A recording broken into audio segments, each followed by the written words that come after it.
it was kind of a strange way to start the home campaign. Well, Phil said it yesterday at the end of the game, Brett. He said not many times you get out hit 9-4 and you win the game, but it's not what you hit, it's when you hit. And we had a couple big timely hits, and it proved to be enough. So, I guess the scoreboard, that's what matters.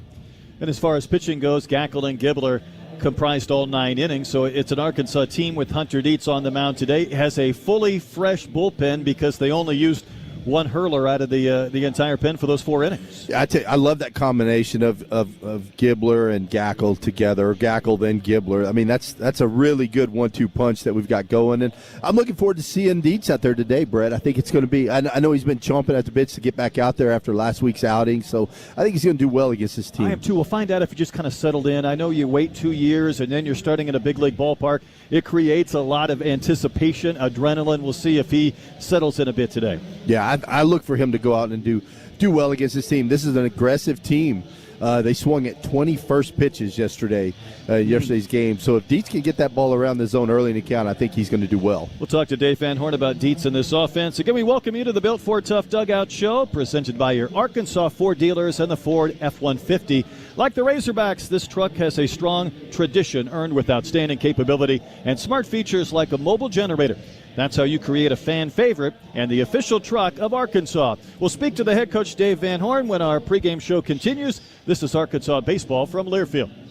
The Mercedes-AMG GT43 is the top-of-the-line luxury performance sedan, and this month you can win one from Saracen Casino and Mercedes-Benz of Little Rock.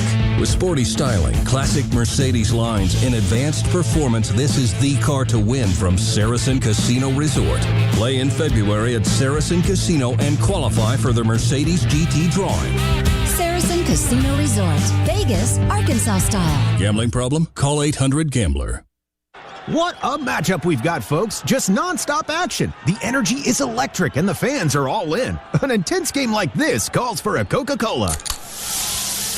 Crisp and refreshing. That's a game changer. Yeah, that taste scores every time. And just like that, they're back at it. Passionate fans and an ice-cold Coca-Cola. Now that's a winning combo. No matter the team, no matter the sport, everyone knows fan work is thirsty work. Enjoy a Coca-Cola. There's no containing the passion of the Hog Pen, where you'll find tried and true Razorbacks, home run blasts, and a whole lot of... This Arkansas tradition is brought to you by Ford F-Series, America's best-selling trucks 49 years straight. Drive F-150, official truck of the Razorbacks, only at your Arkansas Ford dealer, based on 1977 to 2025 total sales. We'll be back with more of the Built Ford Tough Dugout Show, presented by your Arkansas Ford dealers and the Ford F-150 after this short break. You're listening to the Razorback Sports Network from Learfield. Our care clinics are your hometown source for primary medical care. Our doctors, nurses, and counselors can help patients of all ages with anything from common colds and immunizations to depression, anxiety, and chronic diseases. Our network includes both home delivery and local pharmacies to fulfill your prescriptions. If you don't have insurance, it's okay. We can help with that too. And no one is turned away. With more than 90 locations in Arkansas, there's a good chance we're in your hometown. Look us up at ourcare.net.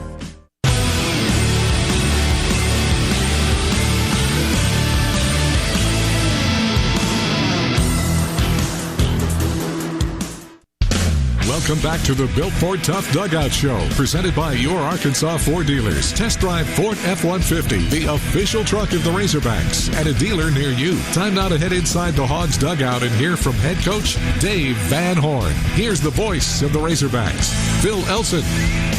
A chance to visit with Dave Van Horn. That was kind of a weird game yesterday, Dave. Your team was out hit 9-4, but won 5-2. It just was an odd contest to watch. Yeah, it just kept feeling like we were getting ready to get overtaken. I mean, it was frustrating in the dugout. The pitcher, we knew that he was hard to hit.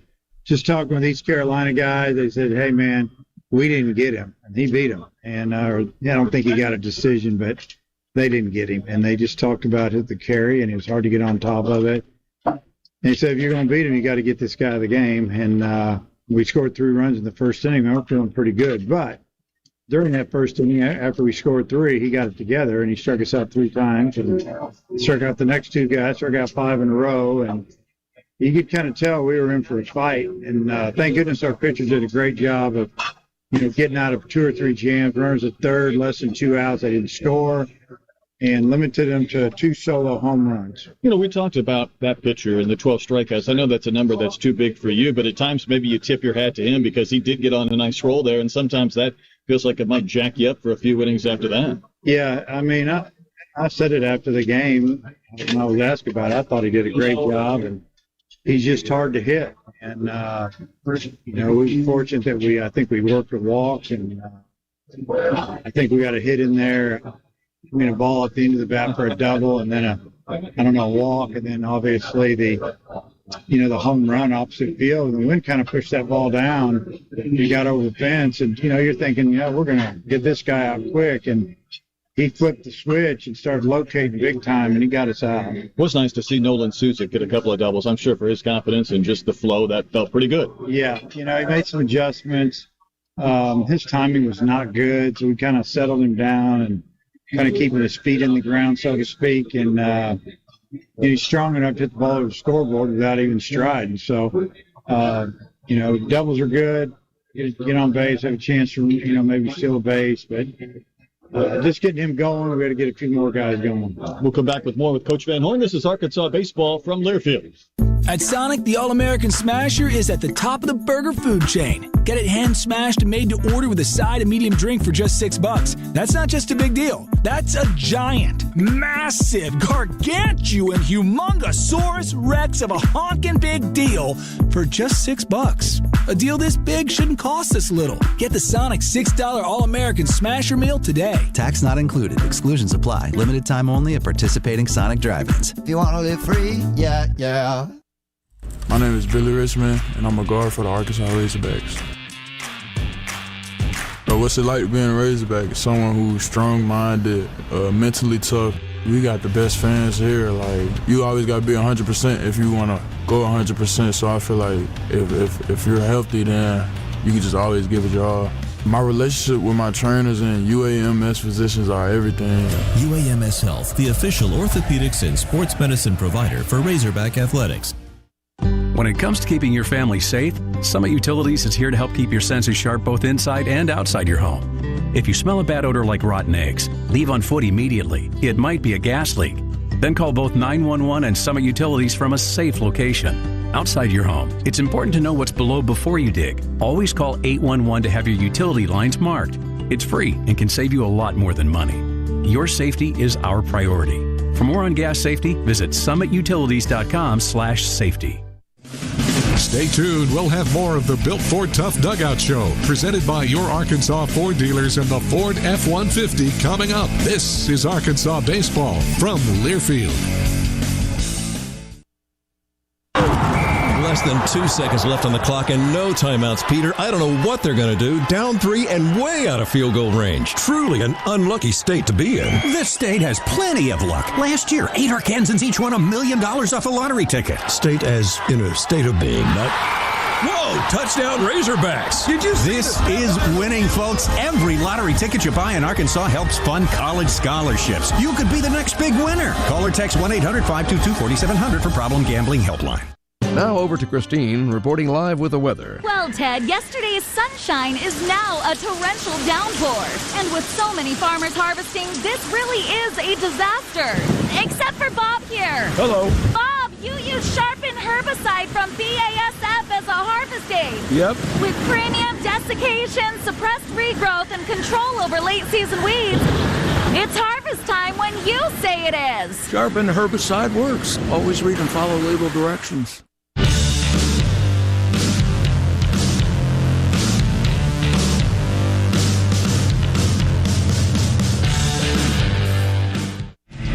Our pregame visit with head coach Dave Van Horn continues on the Built Ford Tough Dugout Show, presented by your Arkansas Ford dealers. Test drive Ford F-150, the official truck of the Razorbacks, at a dealer near you. Now, once again, with Coach Van Horn, here's Phil Elson. Dave, the one thing about yesterday on a Friday game, that Gackle-Gibbler combination is still pretty good and allows you to only use 2 pitchers sometimes. Yeah, and we were planning on doing that if we needed to. At the end of one inning, I thought maybe we're going to score some runs and we'll switch it up a little bit. But the feel of the game, like you said at the beginning, we could have lost that game real easy. They were getting hits. They're getting hit an inning or something was happening. We weren't doing much. But thank goodness that both those guys pitched great and gave us an opportunity to win. What do you want to see out of Hunter Dietz today in start number 2? Just to do what he normally does, and that's sort of ball around the plate. These guys like to swing now, and that was a book on them. That's what we saw yesterday, that they're hunting number 1 and number 2 right out of the pitcher's hand. I mean, they're not waiting around. They're not taking a lot. And so we just need him to get ahead in the count and go to work. They're going to make contact, and that's good with us. Just those strikes. I know you've seen a good Dietz, even going back a couple of years ago. Sometimes it feels like maybe one good outing might kind of propel him forward and kind of take a little bit of that pressure off his shoulders if he's feeling it.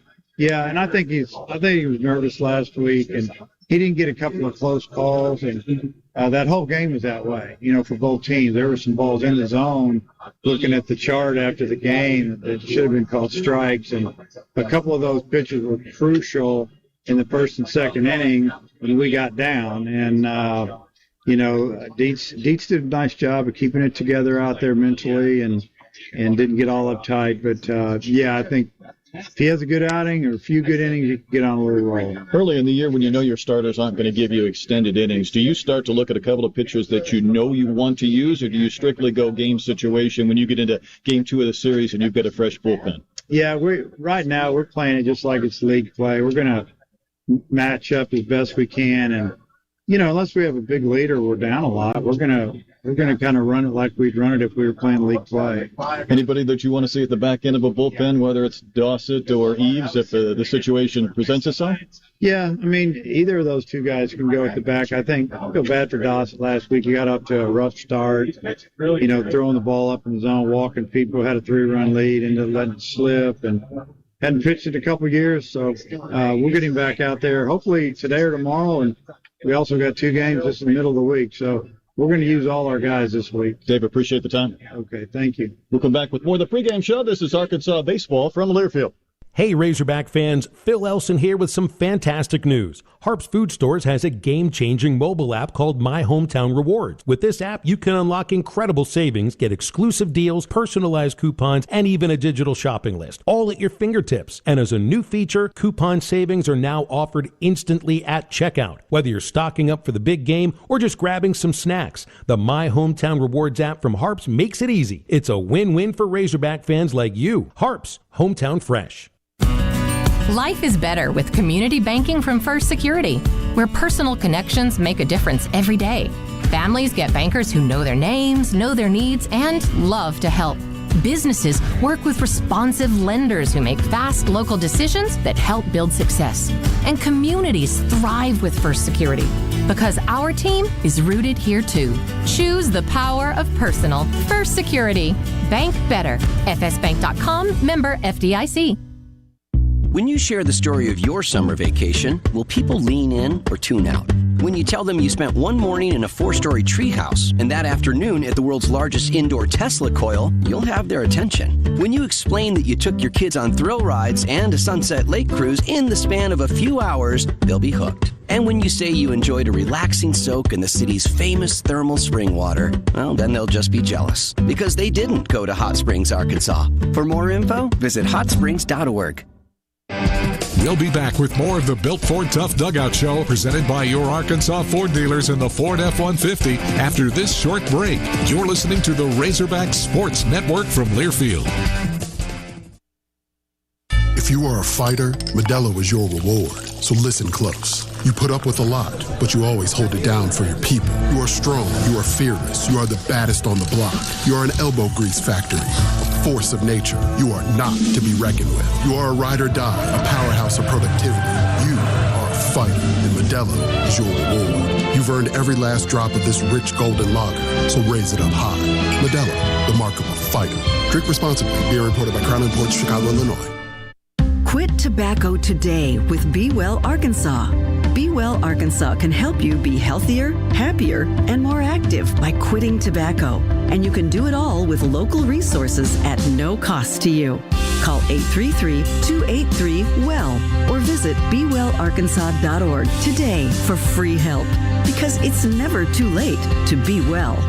Brought to you by the Arkansas Department of Health, your tobacco settlement dollars at work, and Be Well Arkansas. Dugout Show, presented by your Arkansas Ford dealers and the Ford F-150, the official truck of your Razorbacks. Game 2 of this weekend series between the Xavier Musketeers and Arkansas Razorbacks. Let's take a look at our starting lineups. Being presented by Daspit Law Firm, proud to be the official injury lawyers of the Razorbacks. Xavier's 2-3, and under head coach Billy O'Connor, he's going to lead it off today with his third baseman Luke Hammond. Batting second in right field, Josh Stonehouse. He hit his third home run of the season yesterday. Landon Mensick will be in left field batting third. The DH is the cleanup hitter, Peter Johnson. Jonathan Fitz also homered yesterday. Back in that fifth spot of the lineup, he'll catch. Eddie Peters, the shortstop, bats at the 6 hole. Tommy Townsend at first base bats 7. Tanner Thomas does get to the start at second base. That's one change from yesterday, batting 8. And J.D. Crisp in center field bats 9th. With Jack Doby on the mound, he's given up 5 hits and a run in 4 1/3 innings in his start against East Carolina. So again, for the Musketeers, it's Hammond, Stonehouse, Mensick, Johnson, Fitz, Peters, Townsend, Thomas, Crisp, with Noby on the mound. Now for the Razorbacks, 4-1 through 5 games. Dave Van Horn has a similar looking lineup to yesterday. Damian Ruiz will be in left, and he'll lead off. Nolan Souza bats second as the DH. Ryder Helfrich will catch and bat third. Camden Kojal homered yesterday in the first inning. He's at second base, the cleanup hitter. Batting fifth in right field, Kuhio Aloy. Reese Robinette will be at first base, batting sixth. Mike Anu back in center, bats seventh. TJ Pompey at third base, bats eighth. And Carson Brumbaugh, the shortstop, bats ninth, with Hunter Dietz on the mound. So again, for the Razorbacks, it's Ruiz, Souza, Helfrich, Kojal, Aloy, Robinette, New, Pompey, Brumbaugh, with Dietz on the mound. And that's going to do it for the Built Ford Tough Dugout Show, presented by your Arkansas Ford dealers. Well, you'll find the F-150, the only truck tough enough to be called the official truck of your Razorbacks. We'll be back with first pitch soon on the Razorback Sports Network from Learfield. What does care look like through the years? From the first memories to the treasured moments. From life's accomplishments to life's challenges. We're here for you, body and mind. Arkansas Blue Cross and Blue Shield has been taking care of families for more than 75 years, providing health insurance and peace of mind with the kind of coverage that ensures your best days are ahead. Take good care, Arkansas. At Greenway, we're not just selling John Deere tractors.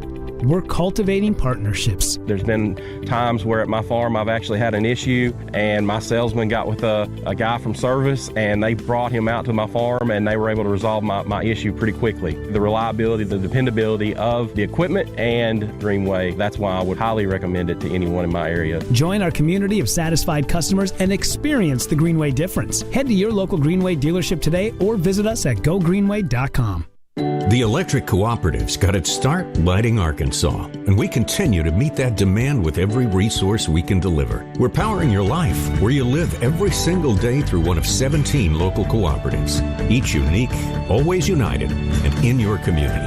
Our mission? To provide reliable, affordable, and responsible power to every corner of Arkansas.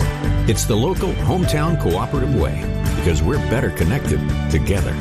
The Electric Cooperatives of Arkansas. Stay tuned. We'll have more of the Built Ford Tough Dugout Show, presented by your Arkansas Ford dealers and the Ford F-150 coming up. This is Arkansas Baseball from Learfield. Ballpark Franks got their start back in 1957, right in the ballpark, with the taste of 100% Angus beef passed down from one generation to the next. Ballpark Franks have become a tradition everywhere. They bring on that feeling of summer in every bite, even when it's not technically summer. So whether you're tailgating or enjoying the game at home, fire up the grill and savor the taste of Ballpark Franks. Ballpark is the official hot dog of the Razorbacks. Woo Pig Suey!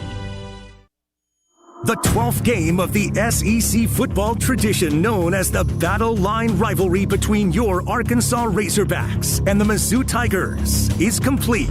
Look for the tradition, presented by Shelter Insurance, to grow in the coming years as we continue to heat up the border and support our student athletes with this rivalry, the Battle Line rivalry, presented by Shelter Insurance. Find a shelter agent near you at shelterinsurance.com.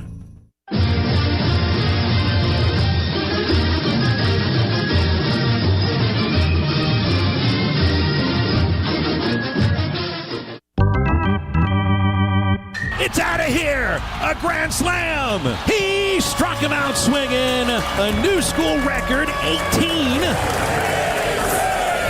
And Ryder Helfrich has given them the lead. Dives and makes a great catch. Double play ground ball shortstop taken by Aloy. Gives to Kojal 1. The relay, rack him up. Big Country out of here for the lead. Davalon makes a great play on the first row. On the Razorback Sports Network from Learfield, welcome to live play-by-play coverage of Arkansas baseball. Razorback Baseball is brought to you by your Arkansas Ford dealers. Test drive the Ford F-150, official truck of the Razorbacks, at a dealer near you. Arkansas Blue Cross and Blue Shield, trusted by Arkansans for more than 75 years for reliable, affordable health insurance. Take good care, Arkansas. Coca-Cola. Game day deserves the great taste of Coke Zero Sugar because fan work is thirsty work. By Saracen Casino Resort, Vegas, Arkansas style. Sonic Drive-In. Sonic has been a proud sponsor of Razorback Athletics for over 25 years. Live free. Eat Sonic. UAMS Health, the official orthopedics and sports medicine provider for the Razorbacks. First Security Bank. It's banking with people you know and people you know you can count on. First Security. Bank better. By Bud Light. Easy to drink, easy to enjoy. Please drink responsibly.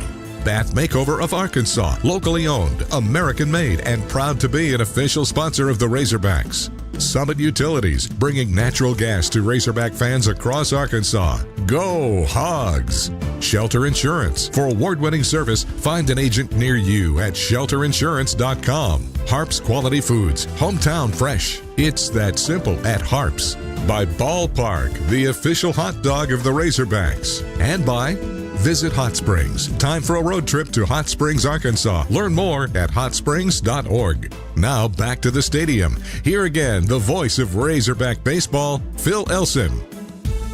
Welcome back to Baum Walker. It's time for the keys to the game, presented by your Arkansas Sonic Drive-Ins. Sonic has been a proud sponsor of Razorback Athletics for over 25 years. Live free, eat Sonic. Brett Dold and Bubba Carpenter, and this is my first chance to get Bubba's keys to the game here for the second game of the series with Xavier.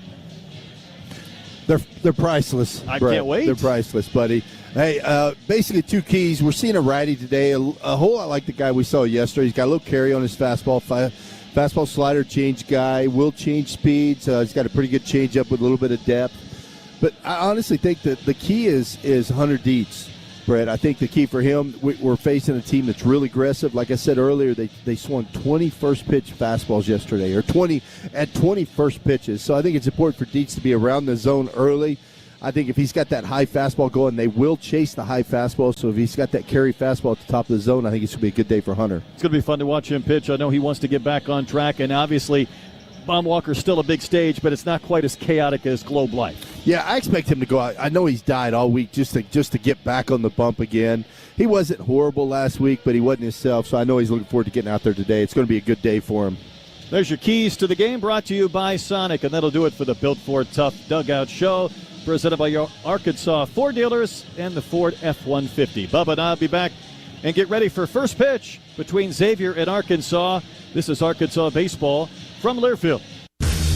Experience a new level of luxury at Oaklawn Hot Springs, Arkansas, where the excitement never stops. Elevate your gaming experience at our world-class smoke-free casino and enjoy an unparalleled stay at our Forbes Travel Guide recommended hotel. Find bliss at Arkansas's only Forbes 4-star Astral Spa. Embark on culinary adventures and catch headliner acts at our event center. Book your experience at Oaklawn.com. Gambling problem? Call 1-800-522-4700.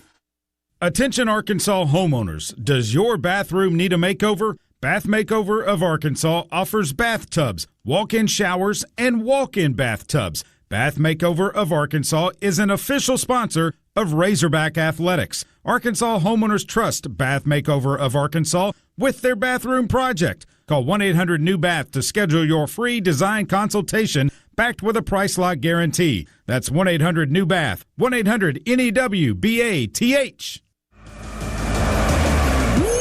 King Suey. This is the Razorback Sports Network. What a matchup we've got, folks. Just nonstop action. The energy is electric and the fans are all in. An intense game like this calls for a Coca-Cola. Ah, crisp and refreshing. That's a game changer. Yeah, that taste scores every time. And just like that, they're back at it. Passionate fans and an ice-cold Coca-Cola. Now that's a winning combo. No matter the team, no matter the sport, everyone knows fan work is thirsty work. Enjoy a Coca-Cola. Before the roar and the records, there was Baptist Health. Brooks Edmondson, Arkansas offensive line, born at Baptist Health. Anna Kate Nichols, Razorback Golf, born at Baptist Health. Quincy Rose Jr., D lineman for the Hogs, born at Baptist Health. Champions are born at Baptist Health. Here, our game is delivering the state's most trusted care for Arkansas and for the champion in you. Baptist Health, for you, for life.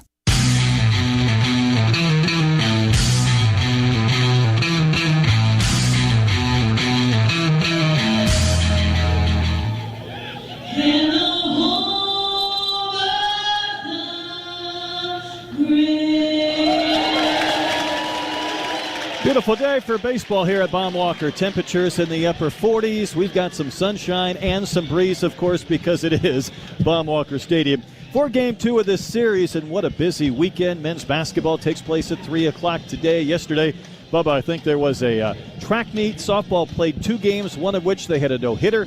There was a gymnastics meet with the first ever 10 in Arkansas history in a couple of decades, and baseball's home opener. That was it, but I know you and I are glad to be here today for Game 2 of this series. Yeah, looking forward to this one, Brett. I think it's going to be a fun day today. Pretty good crowd today. How about the crowd we had yesterday? What was it, 10,388, a record for opening day?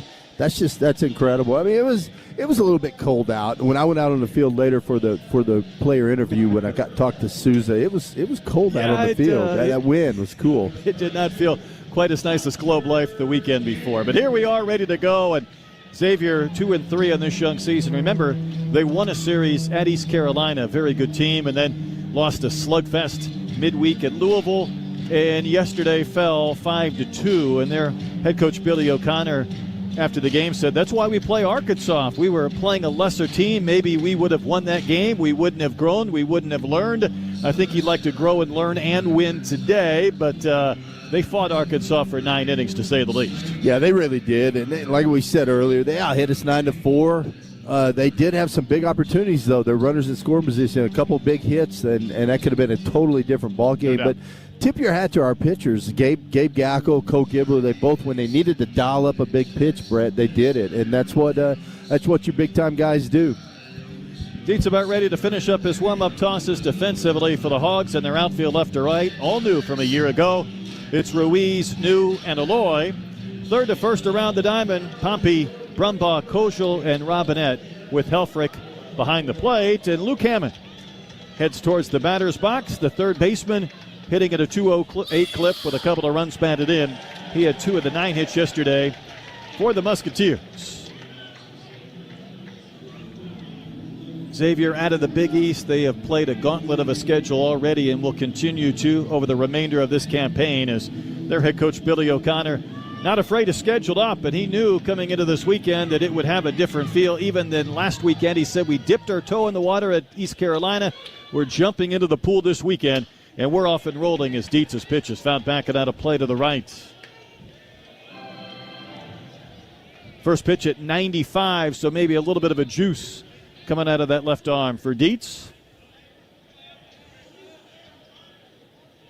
He'll wind and pitch and leaves one upstairs. Our plate umpire is James Ainsworth. Ben Levitt at first. Michael Durantis will umpire at second. Morris Hodges will be at third base. Hammond spreads out wide in that batter's box. Helfrich sets up over the inside corner, and the pitch. It snaps over the outside corner for a fastball and a called strike. One thing about Dietz during that time frame where he was barely pitching a couple of innings for Arkansas, kind of changed his repertoire as he misses outside. And Bubba, he used to be kind of a slider guy, and he's turned that slider into more of a curve, and that cutter is also a big pitch that he likes to throw. Yeah, the cutter's a big weapon for him, and the curveball-slider combo. There's a breaking ball that's dribbled to the right side. Kojal glides to his left, scoops, and throws out Hammond at first base. A softly hit ground ball, and Hammond retired. And that's the curveball you just referred to right there. It's a good pitch. Got a whole lot of vertical break on it. Told me before the season he wants 20 inches of carry on his fastball and maybe 17 to 20 inches of depth on the curve, which are big off each other. And then that cutter looks like the fastball, which really kind of complicates matters. And he does a great job of tunneling each pitch off of each other, and that's what makes him so effective. This is Josh Stonehouse, and he is a big left-handed hitting freshman. And all he has done, Bubba, is hit 3 homers in his first 5 games in college baseball. Welcome to the college ranks. Lefty-lefty matchup, and he takes a fastball in the inner half for a called strike, 1-1. Yeah, I saw this dude out on the field yesterday. He's a big guy. He doesn't look like he's not built like a freshman. No, he's not. He comes from a family of football players, but a lot of them are punters. There's the cutter, and it's cut on a missed. Well, he doesn't look like a punter either. No, he doesn't. I was trying to talk him into coming to Iowa because we love our punters unlike anybody else, but his dad was a punter at USC, and mom played soccer at UCLA. Arkansas will shift with 2 strikes. Pompey moves to the right side of the diamond. Kojal out there in the grass and right. That one lifted in the air, down the line and left. Ruiz with a long run into foul territory, went into a slide and couldn't make the play. He was nearing the warning track coming from the grass and foul ground, and he was deep and a little bit over into the gap, so he was not going to have much of a play at that one. If Ruiz can't get to that, no one's going to get to that. That guy can absolutely fly, Brett. Yeah, not being in Arlington last weekend, there's a few guys I'm anxious to see more of in person this homestand. And this is game 2 of 18, but Ruiz is one, New another. Dietz ready with a 1-2 pitch, and that's cut on a missed. Got him with a cutter again, and down on strikes goes Stonehouse, and there's quickly 2 gone. Yeah, that's a nasty cutter. You can see it look like a fastball all the way to the plate. That's a strike probably about 58 feet, and then those last couple of feet, it just darts out of the zone. Yeah, the way he describes that cutter is short and hard. He wants a little depth on that breaking ball, but that 88-mile-an-hour cutter is a good one. And Landon Mensick, a right-handed batting outfielder, takes strike 1. Mensick has a couple of home runs and 3 knocked in. Reached base 2 times yesterday, but part of an 0-for-4 day. And Dietz will run 1 down and in, a ball then a strike. New very deep in center. And the wind of the pitch. That fastball came up and in around the elbow of Mensick, and the count 2 balls and a strike. Yeah, that's that fastball. He has the tendency when he pulls it glove side, it's got a little bit of cut action on it. Pretty calm on the mound when he goes into the windup. The 2-1 pitch is shot into the Xavier dugout, and it rattles around and looked like it missed everybody on the top step. And the count 2-2. That's that glove side fastball. That's that pitch he was throwing at Globe Life Field, Brett, where he was just missing that inside corner. I think a few of them he got squeezed on. I know a few of them he got squeezed on. They were strikes. They called them balls, but that's part of the game. He winds and pitches in the 2-2, and it's chopped softly foul back behind the plate. Mensick just did get a piece. At least that's part of the game until they implement challenges, which I think it's coming. It's coming, right? To college baseball. It's part of what they're experimenting with in spring training now, and the big league game. The 2-2. Waved at, missed. Boy, that cutter had some depth to it, didn't it? That was dirty. Mensick down on strikes, and Dietz, what a first inning. Couple of strikeouts, retires the side in order. Xavier nothing. Arkansas coming to the bat. This is Razorback Baseball from Learfield. There's no containing the passion of the Hog Pen, where you'll find tried and true Razorbacks, home run blasts, and a whole lot of... This Arkansas tradition is brought to you by Ford F-Series, America's best-selling trucks 49 years straight. Drive F-150, official truck of the Razorbacks, only at your Arkansas Ford dealer. Based on 1977 to 2025 total sales. Hey fans, I know you'd do anything for a win on game day and an ice-cold Bud Light. Because whether you're tailgating in the parking lot or parked on the couch, sitting on your lucky stool at the bar, or standing in the fan section all game long, the clean, crisp taste of Bud Light turns a win into a win-win. And there's nothing easier to enjoy than that. Bud Light. Easy to drink, easy to enjoy. Enjoy responsibly. Anheuser-Busch Bud Light Beer, St. Louis, Missouri.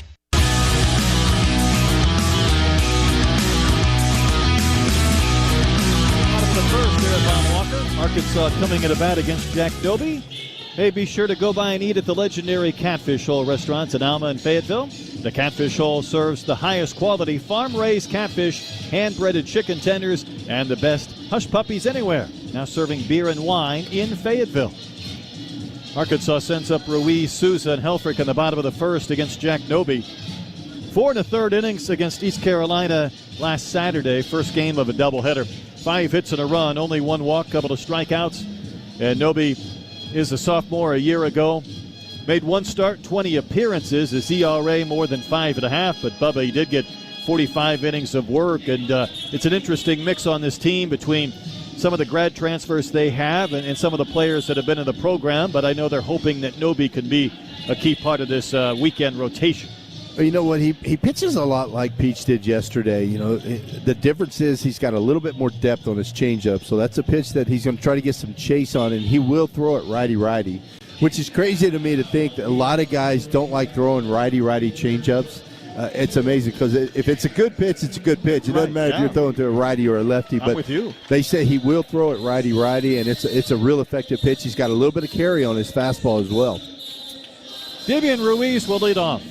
6 hits and 6 walks on the season. He had hit in every game until yesterday when he went 0 for 4 with a line out, a ground out, a fly out, and a strikeout. So he went around the bingo card, and Noby's ready in the first pitch. That's going to be a strike. Ruiz tried to check at a high one, but went too far around. Third baseman Hammond had crept in a couple of steps at third. Otherwise, the outfield slightly around towards left. Noby sit at the belt, and his pitch is at the top of the zone for a called strike at 92. Ruiz acted as if he thought that pitch was upstairs. It caught the top zone. It was just off the plate, so it was a little bit outside. Noby holds his glove in front of his face, drops that down to the belt, and then throws one by a swinging Ruiz. A fastball at 93 and 3 pitches and a K to begin the bottom of the first. And when you focus on strikeouts, Bubba, in Arkansas's K'd 58 times in 5 games, you know, you're kind of pushing that storyline, and it didn't take long for us to kind of continue that today. Yeah, exactly. That's one of those where you don't want to go up there trying not to strike out. If you do, you're going to strike out for sure. There's Nolan Souza, the DH. Couple of doubles, a run scored, and a pair of runs batted in yesterday. And he's going to take a pitch on the outside corner for strike 1. Souza told the reporters after the game, it's good to have coaches with confidence in you to kind of run you back out there after what he called a disappointing opening weekend. And Noby misses downstairs, so ball to the strike. But, Bubba, a lot of conversation about timing and rhythm on the swing for Nolan. Right. You got a chance to talk to him after BP, and it's so much fun when you talk to a guy and he's excited about it. Next pitch, another pitch that was at the top of the zone, called a strike, and it's 1-2. So Nolan was really excited about BP yesterday. He's like, look, he said, I made a couple adjustments with my timing. I feel really good. I'm looking forward to today. And then he goes out and hits a couple doubles. Noby's wind, the 1-2, and that one shot to left, but Mensick is there in his tracks and makes the catch for out number 2. And I'm with you. Sometimes you see a guy and he knows that the adjustment has a chance to work, but then when you go out and get rewarded, it really kind of accelerates that belief process. Right. And it's great. It shows you the mental side of baseball. You know, he was super excited to get out there. It's good to see it pay off, you know, because, you know, it's a crazy game, and it's hitting is such a mindset. When you step up to that plate, you got to have the right mindset. Here's Ryder Helfrich, batting in the 3-hole, couple of home runs on the season. Helfrich will smoke one into center for a base hit, so he got a breaking ball and hit it right back up towards Crispin center for Arkansas's first hit of the game. It's good to see right there. Ryder went up there. Looked like he was sitting all over that breaking ball. Ryder turned 21 on Tuesday. I told him I had a birthday on Wednesday, and I said, I've got you by a couple of decades. But Come on, Brett. You're still a pup. Fellow Aquarians, but I'd rather be him than me. But that is something I could say over and over. Here's Camden Kozel. First inning home run yesterday, plated 3 runs, and he takes strike 1. It's probably what you look like when you were 21, though, right? Well, I wish. In my mind, that's exactly what I was like. I was going to be a first-round pick. I was a ball player, ruggedly handsome. Not. Hammond again playing in a couple of steps at third, and Townsend holding Helfrich at first. And the pitch to Kozel up and out. That's that changeup right there. Boy, he slowed his arm down on that.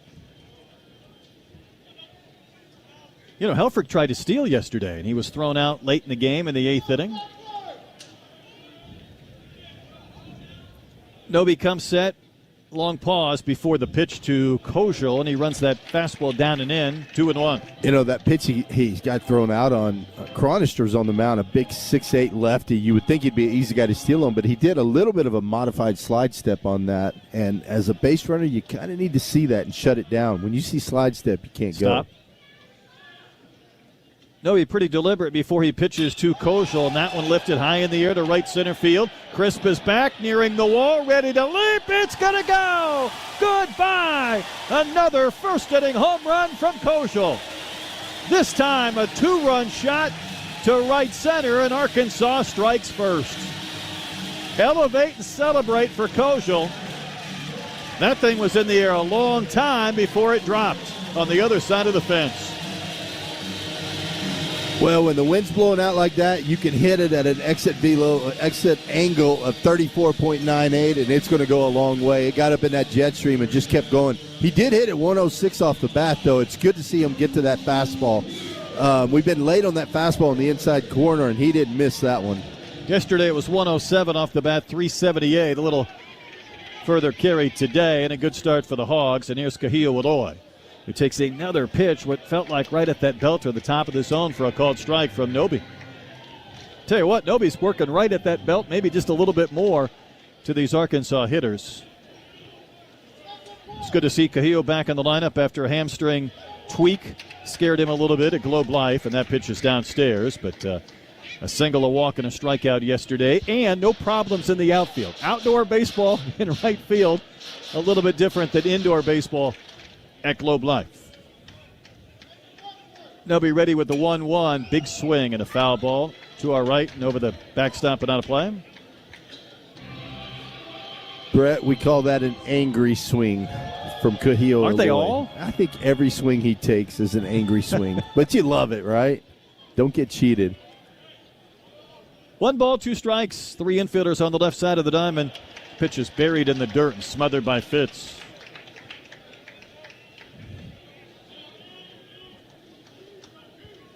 Was that the right-on-right change, or was that the breaking ball? That was a breaking ball there. Here's the 2-2. Kahio chops one softly into the Xavier dugout to stay alive.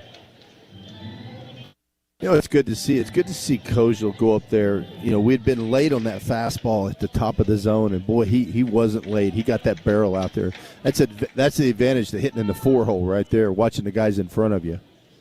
2-2 pitch to Kahio, up and out for ball 3. It's one of those days with the wind out of the north where you can hit that ball that high above the stadium and might just get enough carry, because I thought Chris, who was playing deep, might just have a chance. Payoff pitch to Aloy, and that's down and out, ball 4. Second walk of the season for Kahio, and it'll continue the inning for Reese Robinette. It's a good at-bat by Kahio right there, laying off a couple of borderline pitches.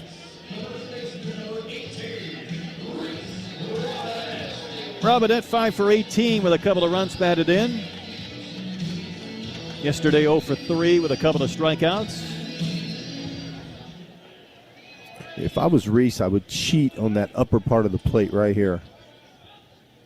Noby ready and the pitch. He came up and in. A little bit of drift on that pitch towards the hands of Robinette for ball 1. Reese swung through 3 or 4 pitches right in that zone yesterday, just above the belt, inner third.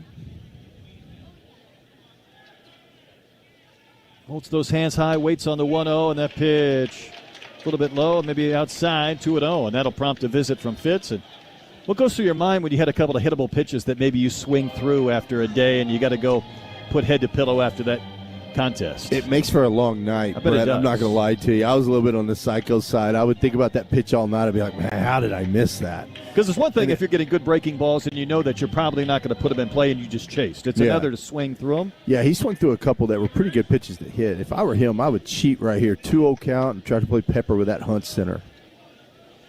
Already a 2-run homer from Kojal in the first. 2-0 the count to Robinette in the pitch, and he will shoot one on the ground to the left for a base hit. Hammond, the third baseman, was off the line, and even into a dive, he couldn't come up with it. And Robinette with the base hit, number 6 on his season. Eloy to second and holds there as Mensick plays it back in. Well, it didn't hit the Hunt center, but we'll take that. He'll take it. Already 7 batters deep into this first inning. Micah New comes to the plate. Homer and 8 knocked in. Mike in his Baum Walker debut, couple of strikeouts and bounced into a double play yesterday. So Eloy at second, Robinette at first. And the pitch to New, not even close, down and in.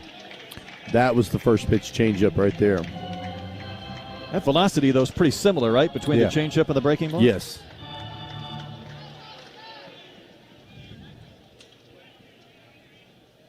Short lead for Eloy at second base. And New is going to pop one up. The catcher, Fitz, starts backpedaling. This is trouble. Townsend, the first baseman, had the better look at it. He'll make the catch 2/3 of the way down the line. And in fair territory to retire New and end the inning. Arkansas gets a couple on the Kojal homer, and they leave a pair. Busy bottom of the first. 2-0 Razorbacks as we go to the top of the second. And this is Arkansas baseball on Learfield.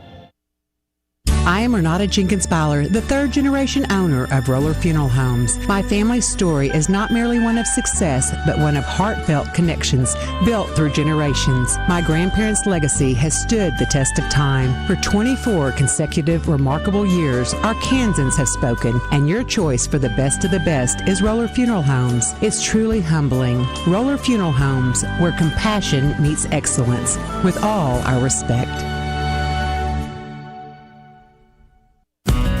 Life is better with community banking from First Security, where personal connections make a difference every day. Families get bankers who know their names, know their needs, and love to help. Businesses work with responsive lenders who make fast local decisions that help build success. And communities thrive with First Security because our team is rooted here too. Choose the power of personal. First Security. Bank better. fsbank.com, member FDIC.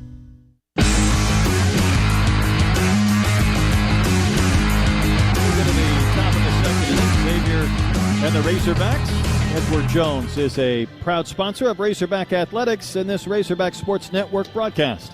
Visit edwardjones.com for all your investment needs. Edward Jones, member SIPC. Hunter Dietz cruised through the top of the first inning, couple of strikeouts, and faced 3, and Arkansas got a 2-run homer from Kojal in the bottom of the frame. 4, 5, and 6, Peter Johnson, Jonathan Fitz, and Eddie Peters do up this inning.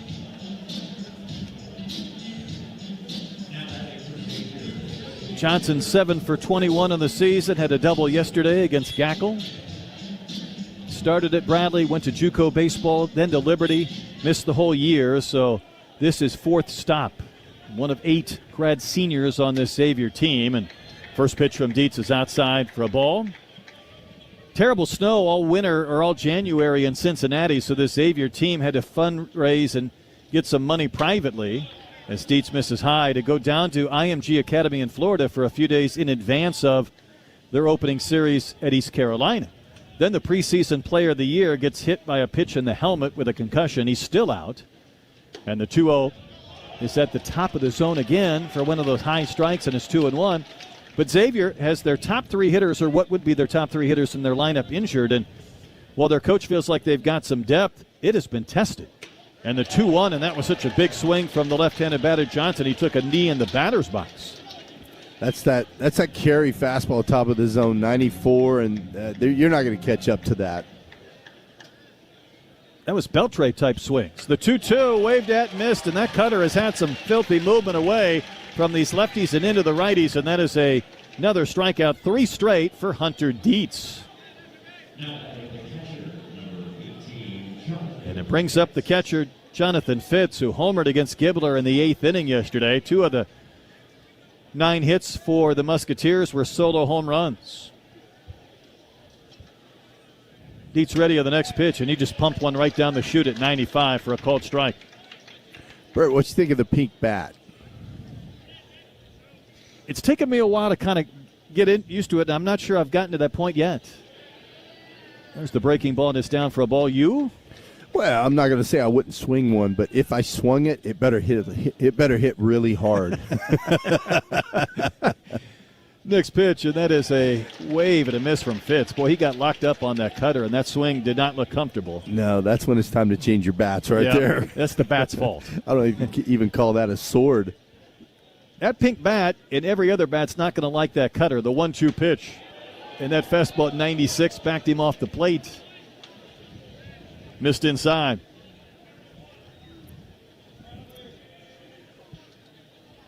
Dietz is trying to strike out 4 straight Musketeers. He's ready, winds, and the 2-2, and that one carries off to the outside corner.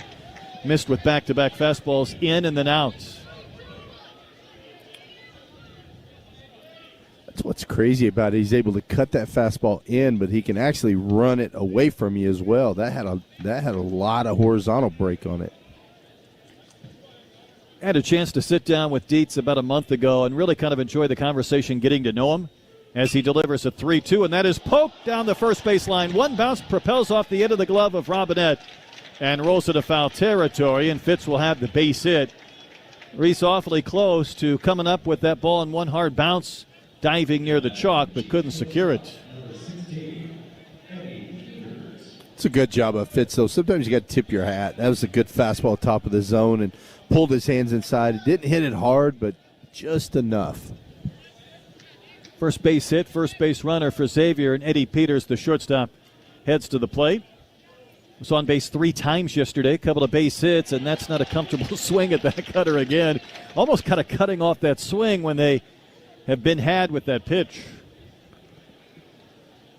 I was talking about Dietz, though. He felt like his mentality had changed. He was certainly confident. He was healthy.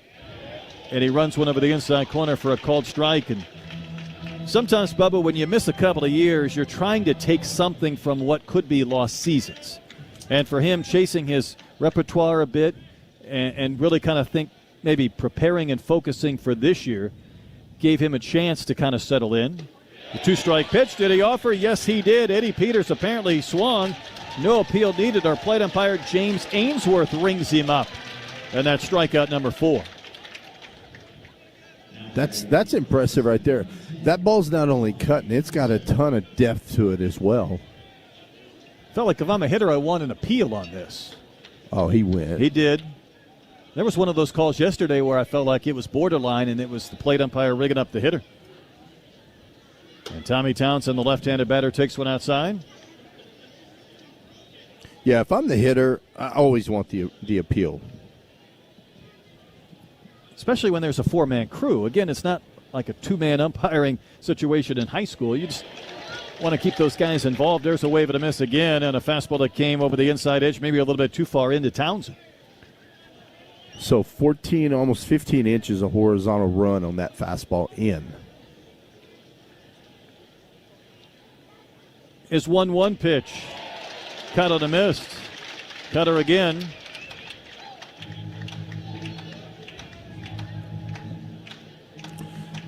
And again, he's throwing that to both lefties and righties. Yeah. I mean, that's such a nasty weapon. If he can spot that ball right where he threw that one. 1-2, cut on and missed. He's leaning on that pitch. Another strikeout. All 3 outs this frame on Dietz's case, and he struck out 5 in the first couple of innings.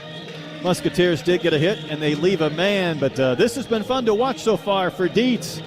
To the bottom of the second we go from Baum Walker. Arkansas in front 2-0, and this is Razorback Baseball from Learfield. Summit Utilities is proud to be a part of your community, and helping you save energy is important to us. That's why we offer a variety of rebates and energy-saving programs so you can do more and spend less. From your business to home, we've got you covered. Water heaters, furnaces, food service equipment, commercial and industrial systems. Yes! Save on all of it. Visit summitutilities.com to learn about our energy-saving programs. The Mercedes-AMG GT43 is the top-of-the-line luxury performance sedan, and this month you can win one from Saracen Casino and Mercedes-Benz of Little Rock. With sporty styling, classic Mercedes lines, and advanced performance, this is the car to win from Saracen Casino Resort. Play in February at Saracen Casino and qualify for the Mercedes GT drawing. Saracen Casino Resort, Vegas, Arkansas style. Gambling problem? Call 800-GAMBLER.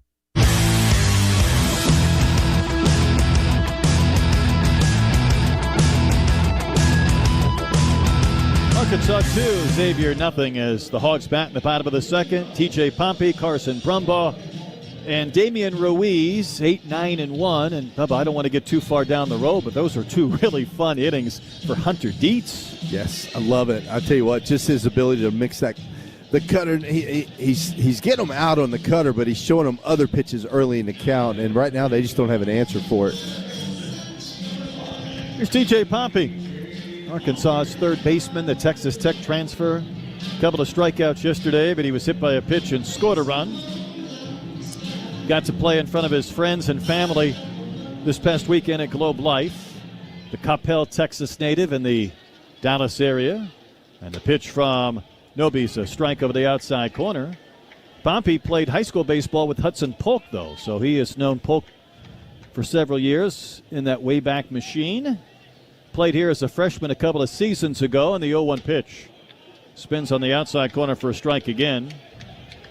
It's amazing when guys come through here, even when they're playing for another team, when they say, you know what, maybe someday if I go in the portal, this might not be a bad landing spot. That's right. 0-2 pitch. That's strike three. A couple of times today, Jack Noby has not only struck out a Razorback, but done so on 3 pitches. Is he getting a little bit expansive of a zone for James Ainsworth? He's getting a little bit off that outside corner. Looks like Noby wants to work up in the zone, but then if he can get at the belt and a little bit off that outside corner, I guess these hitters have been hesitant to pull the trigger. And this is Carson Brumbaugh, 3 for 20 on the young season. That one just about clipped his elbow as it ran in. Brumbaugh 0 for 3, reached on an air and scored a run.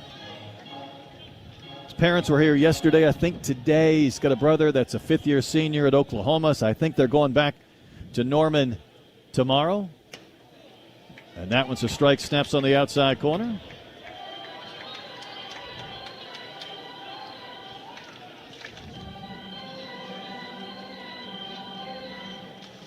Third baseman Hammond creeping in a couple of steps at third base. The 1-1 pitch. Brumbaugh waves and misses at an elevated fastball and came up empty. Yeah, that's that carry fastball. It's the velo's not going to blow you away. It's going to be anywhere from 88 to 92, but it's got a little bit of carry on it. It's just had a couple of those reactions on swings from these hitters. The 1-2 pitch. Ooh, that looked like it was going to be on the outside corner for strike 3, and James Ainsworth did not swing up his right hand. Yeah, Carson got lucky right there. He's been calling that pitch a strike. Ainsworth must be hearing it from the Xavier dugout because he's turning and gesturing over to the Musketeers. The wind in the 2-2. Wave and a miss. The carry fastball again. Brumbaugh down on strikes. 3 Ks for Noby one time through this Arkansas lineup. Well, Carson, that's a tough at bat right there. A pretty good pitch combination right there by Noby. There's Damian Ruiz, Arkansas's leadoff hitter, struck out on 3 pitches to begin the bottom of the first. Noby ready, the wind and the pitch. At the belt, fastball again at 91 for a called strike. Ruiz had the stretch in Arlington when he reached base safely in 13 straight plate appearances. Next one is lined off the tip of the glove of the shortstop Peters and continuing on out into left.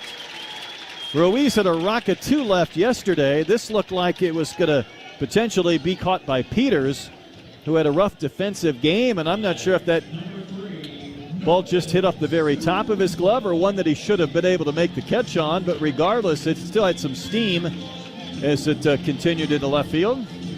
You know, it both hit 103 off the bat. It looked like Ruiz reached out and hooked it, so it had a little bit of hook on it. I think Peters just missed. I think he just misjudged it. I think he did too. That'll be a base hit, and here's Souza. And Nolan takes one for a strike on the outside corner, and Nolan, I don't think, agreed with that location. Yeah, you know what? That's a 50-50 pitch. It's a 40-60 pitch. You get the benefit of the TrackMan. We didn't have that yesterday on TV. Here, I'll turn it that way. Just turn it just a smidge, just so I can peek. 0-1, the next one to Souza carries further outside. I mean, you know, sometimes in every big league ballpark in the country, TV gets their way and radio's kind of the stepchild. Not here. You guys had the TrackMan. We did not. I get angry when I don't have TrackMan. That's like the third member of the broadcast booth. There's no doubt. TrackMan, you got to have it. It's hard to breathe without it. You know, and you start to rely on it. You do. And then if they take it away from you, like in postseason, and you don't have it, it's infuriating. It's crazy. It's just totally different. And we lost the strike zone grid in conference play last year. For me, that was tough, too. Next pitch, instead of throw to first base, and Ruiz back in diving because they took it away as well from the dugout, and what Matt Hobbs told me, and I agreed with it, I argue a lot less when I know what the strike zone is because more often than not you're right. It's when I don't have it that I get a little bit surly because I think you've missed the pitch. Yeah. Nobody's 1-1 to Souza, hit hard but foul, wide at first and down the line. You know, I never understood why they did that, why they took it away, unless they were just getting too much chirping from the dugout. I mean, because they only took it away. Certain conferences didn't take it away. The SEC took it away, correct? Yeah. So I don't know. Another one of those genius decisions by the SEC. We become so reliant on technology, though, it is hard to go without. 1 ball, 2 strikes to Souza. Ruiz is going to run. The pitch is swung on, fouled back to the left over the screen, and landing down in the seats behind the Musketeer dugout. Ruiz has stolen a couple of bases this year, and he was off and running before that foul ball. Ruiz did something in Globe Life Field I don't know if I've ever seen anyone do. It was a one-hop line drive to the left fielder. He went first to third and made it. I mean, it was a hard-hit ball right at the left fielder. That's a skill set right there. That's getting after it. Another throw to first. I mean, when you're a left fielder, you're not even anticipating having to come up and make a strong throw in that situation. I think it was part of it. Kind of caught the left fielder off guard. Long pause from Noby, and the pitch to Souza's cut and missed. Nolan chased a high one. He's down on strikes, and that was 3 strikeouts that inning around the single from Ruiz. Couple of innings in the books. Arkansas still in front 2-0, and this is Razorback baseball from Learfield. What a matchup we've got, folks. Just nonstop action. The energy is electric, and the fans are all in. An intense game like this calls for a Coca-Cola. Crisp and refreshing. That's a game changer. Yeah, that taste scores every time. And just like that, they're back at it. Passionate fans and an ice-cold Coca-Cola. Now that's a winning combo. No matter the team, no matter the sport, everyone knows fan work is thirsty work. Enjoy a Coca-Cola.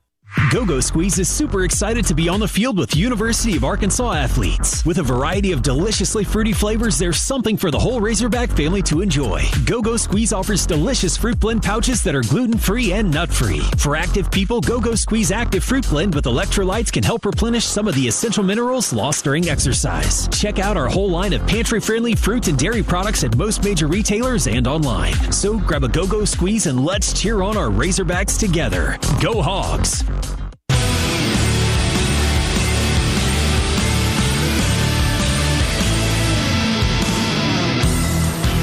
Arkansas 2, Xavier nothing as this game heads into the 3rd inning. Arkansas struck out 4 times. Hunter Dietz has put up 5 Ks through a couple of innings.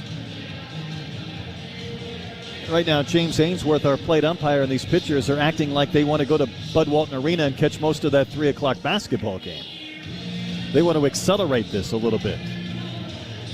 Yeah, you don't want to jinx it, but we're on a pretty good pace. It's almost too much. Tanner Thomas is going to lead off 0 for 9 on the season. A Gardner-Webb transfer. Never fails when you look up there and you're like, wow, Brett, this game's flying by. Then you end up playing 15. Right. Well, I don't have any place to be today, so I think we'll be fine. If I was going to the airport or driving out of town, we'd all be in trouble. Pitch to Thomas is at the top of the zone again for strike one. Thomas was the opening weekend starter at second base. He went 0 for 9, and then Canterbury got to start at Louisville on Tuesday and got 3 hits. And no surprise, he was in the starting lineup yesterday, but Thomas back in there. After a 9-homer, 32 RBI campaign at Gardner-Webb last season, one of the many grad transfers on this Musketeer team for Billy O'Connor. 2-strike pitch from Dietz. Threw that loopy breaking ball up and out and missed. Yeah, that's one of the first bad pitches he's thrown. You could see a big hump in that breaking ball. Working a little faster now, and he gets the wave and a miss for the K. Now, that was the good one. He came back with it again. And I like that about Ryder Helfrich. You know, he threw a bad curveball. Ryder made him throw it again. And I like that. Spin rate was something else. 2,800 plus. It's Brady Taggart-like almost. I'd say so. Here's J.D. Crisp. Takes a pitch at the top of the zone for a called strike. That looked like a loopy cutter. Yeah, he took a little more off that. A loopy cutter. I don't know if I've heard it described that way. I don't either. I've never seen it because it was so hard and tight earlier. Pitch called a strike quickly, 0-2. Right now, Crisp is guessing just a bit, the 2-strike pitch. And he threw him a fastball in the heart of the plate, 0-2, and he deposits one into center on a bounce in front of Mike Anu. Felt like Dietz was starting to carve up Crisp, but came with an 0-2 fastball and had that ball sent right back up the middle for a base hit, the second for the Musketeers. Yeah, that's a good job by Crisp right there, but you know, you kind of want your pitcher 0-2, and you haven't heard me get on my soapbox. I'm not a big fan of the 0-2 base hit. Now, he didn't hit it hard, but still a base hit. Luke Hammond bounced to second his only time in, and he's going to swing and foul one back to the screen. But an 0-2 base hit on a fastball, too, after you'd carved him up. I'm guessing he was trying to go way up or out of the zone and just didn't quite hit a spot. Yeah, I think he was trying to go up higher and just left at the top of the zone.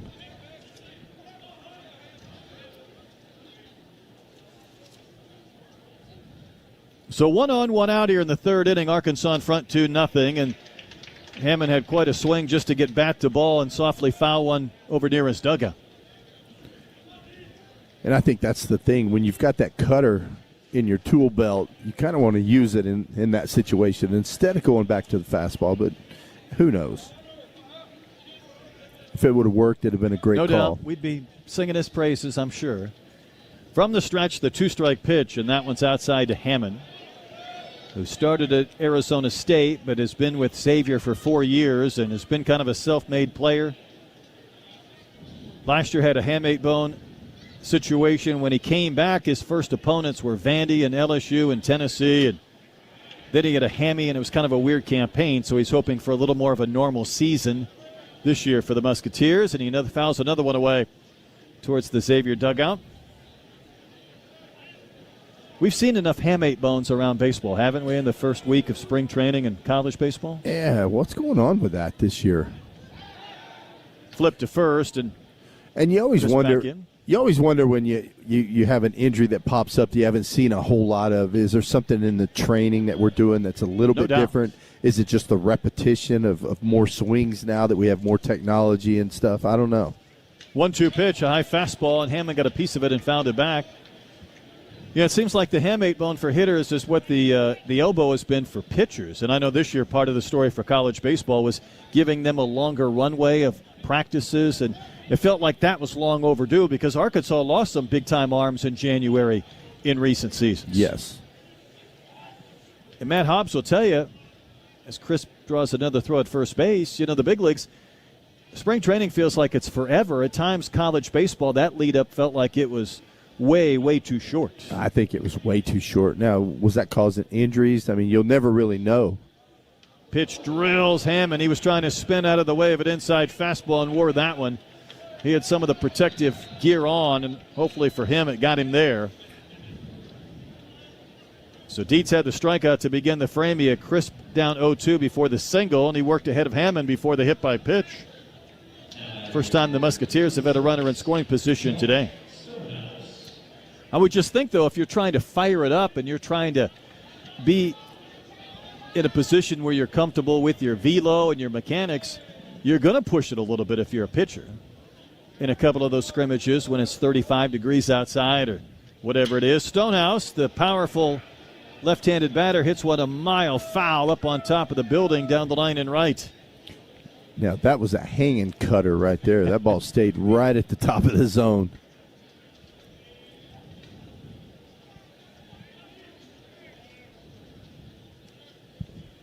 Robinette playing behind Hammond at first. Crisp with the leadoff second. Brumbaugh playing behind him, and the pitch to Stonehouse. Got on a missed. He's thrown that cutter, though, much more than he's thrown the breaking ball, correct? Yeah. He's mixed in a few extra curveballs this inning, but the cutter's still the go-to pitch. I'd come back with it right here. I ask only because now he's going through this lineup for a second time. The two-strike pitch, waved at, missed. Had a little tilt to that one, and gets the K. Came back with the cutter. Just took a little bit more off and got a little bit more depth on it. Just feel like he's manipulated it a little more as far as the shape at times. And I'm not sure if that's by design or that just happens. I don't know. That might be a Hobbs question. I think it is. Here's Landon Mensick, who struck out in the first. Long ball had put the Musketeers in front. Big swing, and it knocked the mask off the helmet of Helfrich on its way to the backstop. By the way, speaking of Hobbs, it's so much fun to talk to Hobbs. He's so generous with his time. And I told him the other day, I said, the beauty of talking to you, anytime I hear him talk, whether he's talking to me or somebody else, he can explain pitching to someone that knows nothing about pitching in a way that makes sense so they understand it.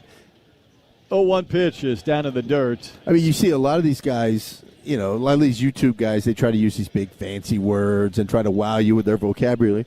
Hobbs just explains it just in a way where you can understand it. These pitchers will tell me the same thing. I will ask them, how do you utilize Hobbs? And they will say he dumbs it down for me. I mean, he helps me understand the technology as Mensick swings and rolls one foul, and he helps us. He dumbs it down for us, too. Yeah.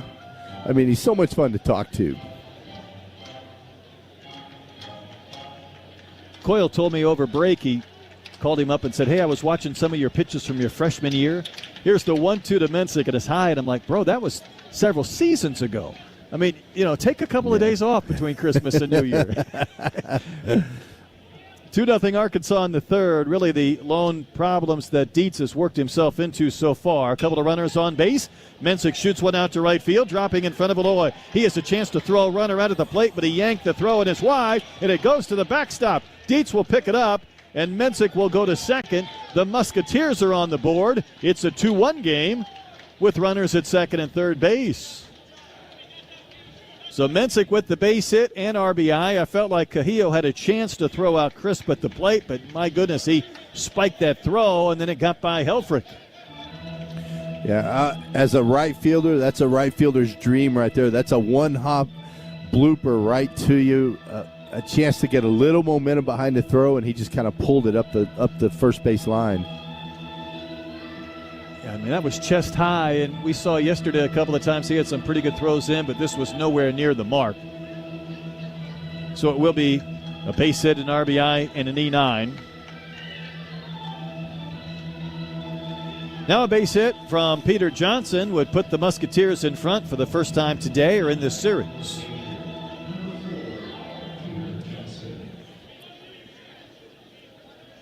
.39 strikes of the 55 pitches for Dietz. Remember, though, he struck out the first batter he faced, had Crispo in 2 before the single. Hit batter, strikeout single. And a lefty-lefty matchup. And the cutter runs up and out for ball 1.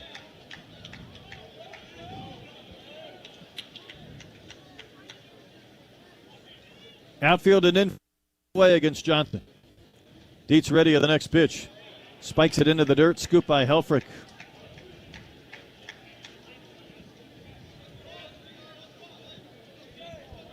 Johnson 1 for 5 so far in this series with a double.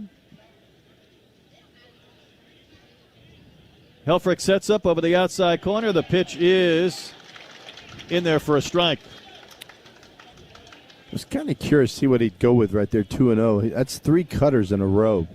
That just shows how much confidence he's got in that pitch, throwing it 2-0. I agree. The 2-1 pitch. Now he runs the fastball up and out, and maybe it goes back to the fact that he's taken a little bit off, maybe velocity-wise, 1 or 2 miles an hour with a little different break in a few of those cutters. Yeah, I think so. First couple of innings, those were electric.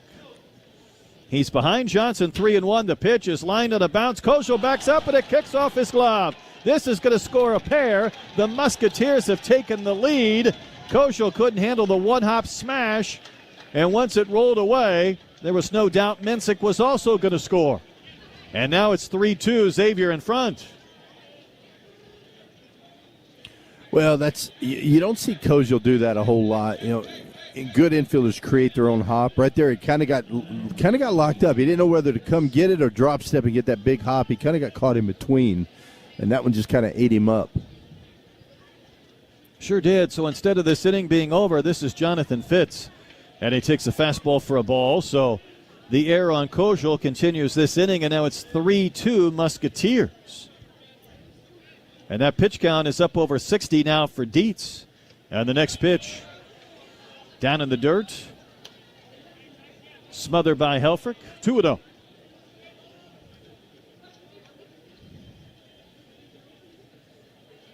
Couple of hits this inning for the Musketeers. Dietz needs a strike, the 2-0 pitch, and he misses up and out. That fastball's lost a mile or two of velo as well. Yeah, it looked like he kind of aimed that one. He kind of pushed that pitch. So a strong couple of innings, and now some base runners and runs for the Musketeers in the third. The 3-0 pitch is a fastball for a strike on the inside corner. Johnson being held aboard by Robinette. See what Fitz gets to hit. 3-1. Here it comes. Fastball, and it's fouled straight to the backstop. And now the count has gone full. Now that velo's shot back up. That's back up at 96. There we go. I like that better. Hey, it's just 3 miles an hour, Brett, but there's a huge difference in 96 versus 93. Especially when it's 3-1 and you might be sitting on a fastball. The 3-2, and that is high, and that is ball 4. Got to believe Hobbs will be on his way out for a visit soon. A 2-out error and a 2-out walk after the single from Mensick. And Eddie Peters, the shortstop, now will bat. And Helfrich instead will pay a quick visit to the mound. Someone's getting loose down there. I can't tell if that's Coyle. The way this inning started, Bubba, you're not thinking about getting somebody up because he cruised through 2 1/3, and then it's a base hit and a hit batter, but he gets the strikeout to Stonehouse. So you're not alarmed about maybe the possibility of a long inning or a lot of pitches, and then it's single, error, walk, and all of a sudden that changes. Yeah, it's crazy how fast things can change on you. No doubt. But, it's just a couple of unfortunate, a little blooper to right, top spin in between ball to second. I mean, we should be hitting right now. Here's the pitch to Peters. That's letter high for a ball. So 3 runs home this inning, 2 unearned. The Johnson's at second base. Fitz at first, not being held by Robinette. Outfielders deep, and the 1-0 to Peters. Big swing. Went after that pitch that ran down and in. Yeah, that's that cutter again. He threw it 85. I love the way he changes speeds on that pitch.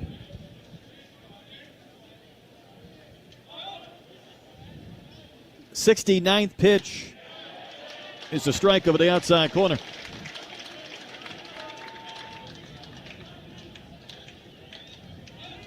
Continues to lean on that cutter that has been upper 80s with the fastball in the low to mid 90s.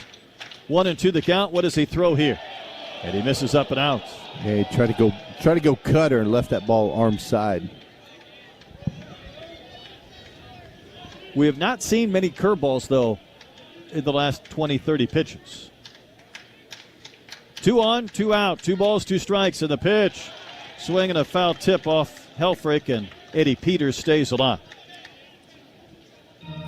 And I'll tell you, Brett, that looks more like a slider. That's 83 miles an hour. I would agree. It had more slider action. Now, his pitch chart does not show slider. Correct. But I have been around the game a while. That looked like a slider. I'm not going to argue with you. The 2-2. Strike 3 called. Fitz at first base and Peters, the hitter, both reacted as if they thought that was not a strike. But the inning ends. Dietz with 8 strikeouts through 3 innings. But the Musketeers get 3 runs, 2 of which were unearned. So the Razorbacks trailing for the first time in this series 3-2 as they come to bat in the bottom of the third. This is Razorback baseball from Learfield. My name is Billy Richmond, and I'm a guard for the Arkansas Razorbacks. What's it like being a Razorback? Someone who's strong-minded, mentally tough. We got the best fans here. Like, you always got to be 100% if you want to go 100%. So I feel like if you're healthy, then you can just always give it your all. My relationship with my trainers and UAMS physicians are everything. UAMS Health, the official orthopedics and sports medicine provider for Razorback Athletics. With Toyota's versatile SUVs, you'll be ready for any adventure, no matter who you're adventuring with. Bringing your furry co-pilot along, the RAV4's Power Pack Performance is bound to spark some zoomies. Right, buddy? Going out on the town with your partner in crime? Scoop them up in the Corolla Cross. Its sleek design will make up for the fact that you're always fashionably late. No matter who you're rolling with, there's a Toyota SUV fit just for you. Visit your local Toyota dealer today. Toyota is a proud sponsor of Razorback Athletics. The RAV4 is ready for Razorback country and beyond. Find yours today. Toyota, let's go places. See packages and options at toyota.com for feature availability.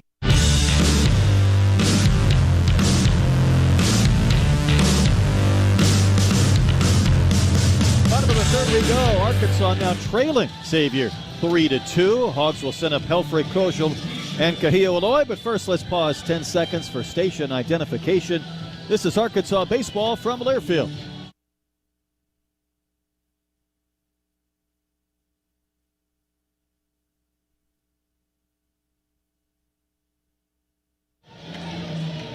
Brett Dolan filling in for Phil Elson today, who's on his way to College Station for women's basketball alongside Bubba Carpenter. Arkansas got a couple of runs on the Koschel homer in the first, but Xavier got 3 in the third. And Helfrich swinging at the first one, fouls it back and out of play. Helfrich singled in the first inning.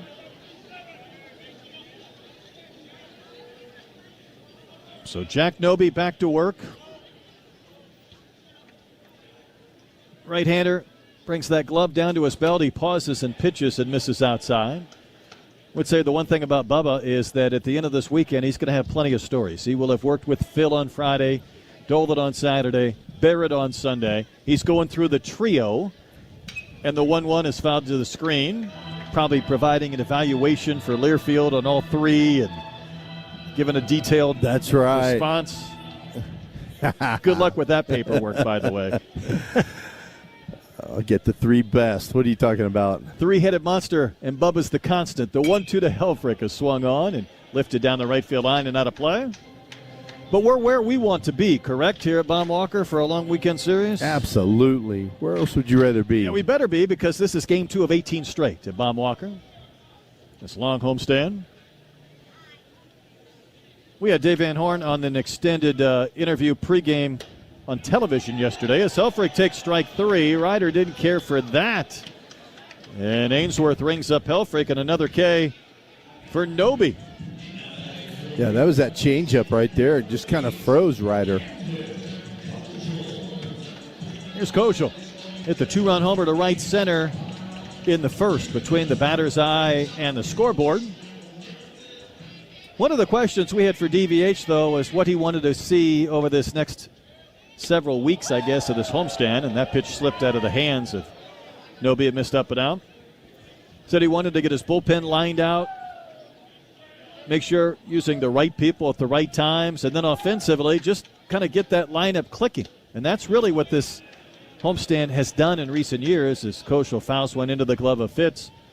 You're playing some good opponents, but some mid-major teams, and get a lot of at-bats, an opportunity to get in a lot of playing time here at Baum Walker.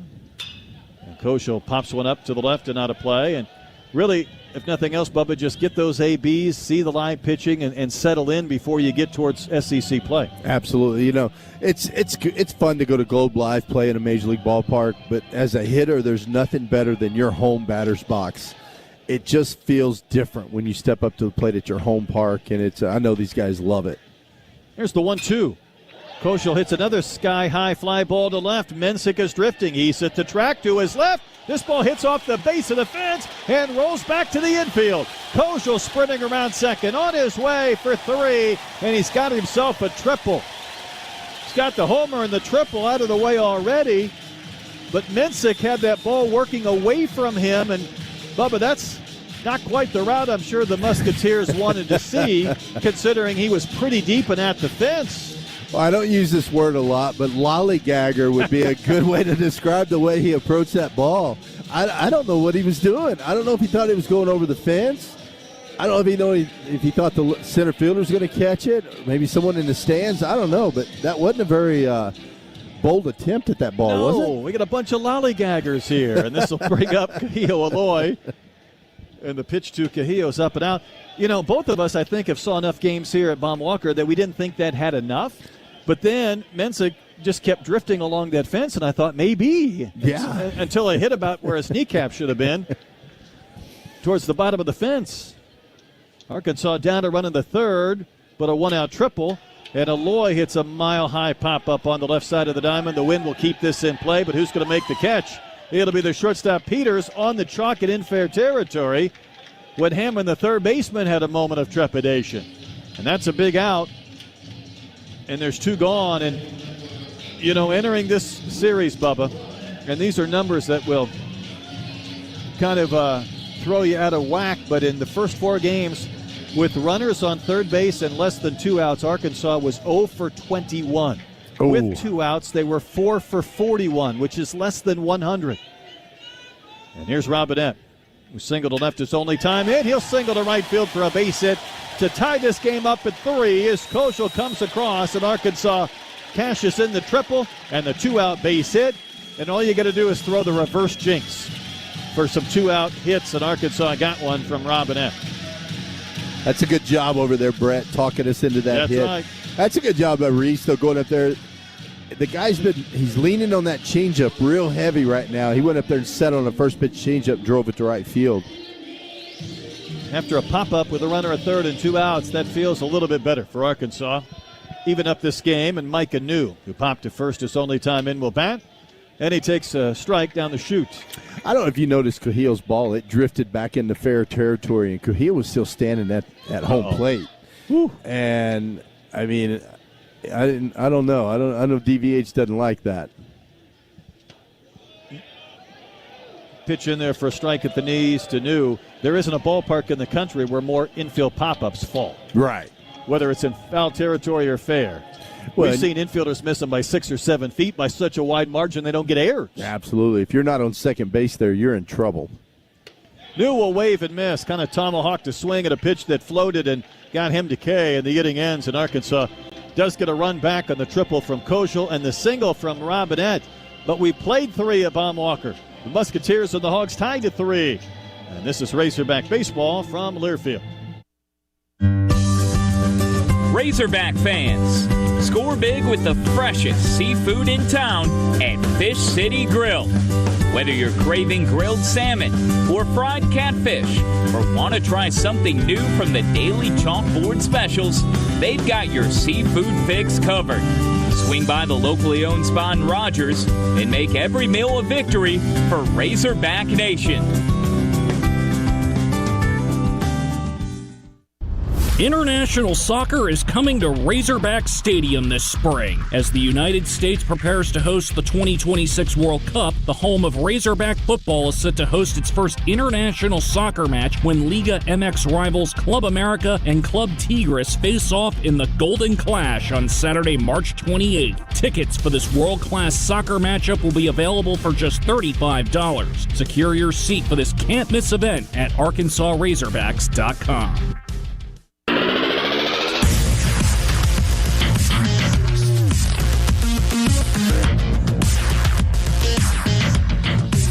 Hogs and Musketeers tied at 3 as we go to the 4th inning from Baum Walker. Today's game is sponsored by your Arkansas Ford dealers and the Ford F-150.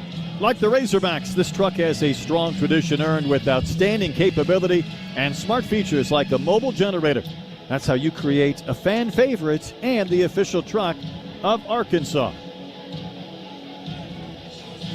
Brett and Bubba, as we go to the fourth inning, Tommy Townsend, Tanner Thomas, J.D. Crisp will bat against Hunter Dietz. We had a power outage up here, so our stat broadcast is off just a bit, so not sure if we'll get the updated pitch count for Dietz, but it felt like he was kind of at about that 75 range through 3 innings, and most of those came in the third. Tommy Townsend struck out back in the second. The pitch is high for a ball. Townsend played at Butler the last couple of years, and when Butler went up against Xavier in Big East play, not only did he a home run that series, but he had 10 hits over this series. So when you have 10 hits and a homer against the Musketeers and you go into the portal, you probably have a pretty good idea you're going to get a conversation or a phone call from Billy O'Connor. And Townsend found his way to Cincinnati. He pokes one to the left side. It didn't have a lot on it, but it bounces by Pompey, who couldn't get it, lunging to his left. And Townsend has the base hit. And that's how the Musketeers begin this fourth inning. Didn't hit it hard, just barely squeaked it through that left side. And here's Tanner Thomas, who struck out against Dietz. Looks like 75 is the pitch count for Dietz. 49 strikes, 26 balls. His pitch is a little bit up and out and missing. Dietz is a big left-hander. David Peterson of the Mets is somebody he feels like he's similar to. That ball is off the bat of Thomas, lined out into right center field. Down for a base hit. Townsend goes to third. Played back in. Thomas holds with a long single, his first of the season. And the Musketeers, just like that, have runners on the corners and nobody out. You getting a little tired, Bubba? Well, I'm trying to figure out, I'm trying to get TrackMan to work, so I'm a little frustrated. I think it's that power outage got us all, maybe. Yeah. Because we're not seeing the velocity on the scoreboard here in Stadium. J.D. Crisp, the 9-hole batter, has singled and scored already. And he'll wave and miss. Crisp has been a bit of a surprise. I mentioned Xavier without their top 3 hitters in their lineup due to injury, and Coach said, hey, we didn't see enough maybe offensively from him in the fall or whatnot, and then he comes out of the gates and got off to a 6-for-16 start with a couple of homers. Sometimes you just need those lights to come on. Primetime player, you know what I mean? Right. I mean, whatever it is, they'll take it. He was going to be a football commit at Nebraska, tore his ACL. They pulled the offer. And the 1-1, he took a big wave and a miss. Came up empty. I think that was the breaking ball. Yeah, that looked like the cutter again. I just a little off on the velo. I think he took a little more off of it. Times we've seen that cutter at 88. That was about 83, 84. And the next pitch, the 1-2, waved at and missed. Crisp got carved up, and Dietz had a great time for strikeout number 9, considering runners were on the corners and there was nobody out. Back to the top of the lineup for Luke Hammond. It's a good job right there by Dietz, just relaxing, executing his pitches, not really panicking with runners at first and third. You realize he's really technically, pitching-wise, he's basically a freshman. Right. He just doesn't have a lot of innings. Ground ball down the third base line, backhanded by Pompey. Pops up, throws to first. It's bounced. It's scooped by Robinette. A run will score. The Musketeers have taken the lead, but Pompey so quickly jumped to his feet and fired to first to make sure Hammond was retired for the second out of the inning. It's a great play. It's a good pick by Robinette on the other side. No doubt. Reese saved a couple of errors yesterday on throws. No doubt. We mentioned that as well. And here's Stonehouse, who struck out twice. I'm with you, though. I think we lose track of the fact that, Dietz just hasn't had many innings entering this year. He'll wave and miss. He came out of a great high school program in the Tampa area. One of the guys who coached him was Roy Halladay before his death. Halladay was connected to that program, Calvary Christian, Clearwater area. And Doc was one of the best. But that's been several years. He's been here for several years, part of that recruiting class that had Gackle and others that came in. And yet we've seen Gabe forever. And just anxious to see more of Dietz as Xavier calls an offensive timeout. You know, when Dietz came in, I don't know if you remember or not, he was the hardest guy to hit on the staff as a freshman. I mean, Dave was glowing about him in that first fall. Yeah. Xavier tried to break the rhythm with an offensive timeout with 2 outs and a strike on Stonehouse. 4-3. Xavier back in front of the 4th inning. Ground ball to first. Robinette's got it. Waves off Dietz. Races to the pillow. Retires Stonehouse. It ends the inning. Musketeers get a run, though, to regain the lead. And we go to the bottom of the 4th inning. Hawks trailing 4-3. And this is Arkansas baseball from Learfield. There's no containing the passion of the Hog Pen, where you'll find tried and true Razorbacks, home run blasts, and a whole lot of... This Arkansas tradition is brought to you by Ford F-Series, America's best-selling trucks 49 years straight. Drive F-150, official truck of the Razorbacks, only at your Arkansas Ford dealer. Based on 1977 to 2025 total sales.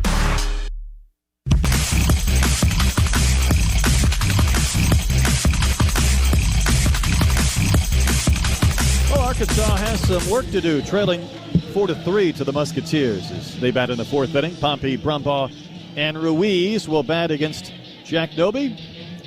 Today's game is brought to you in part by Harps. At Harps, they greet you with a smile, ask if they can help you, and they let you know that you're welcome in their store. Harps, hometown fresh.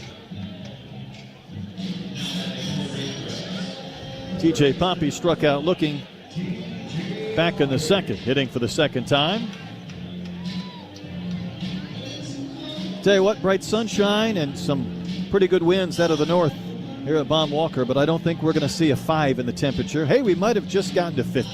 I think I'll take that as a win. A couple of days ago, it was 75, and it felt like it was May, and today feels like late February. At Baum Walker. Noby winds and pitches, and Pompey waves and misses at an elevated pitch for strike 1.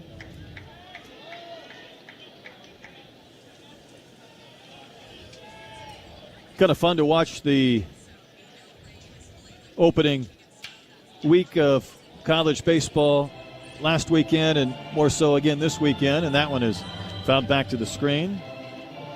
I think Vandy had a 7-inning, 7-pitcher no-hitter on Tuesday. A 7-inning, 7-pitcher no-hitter. Wow.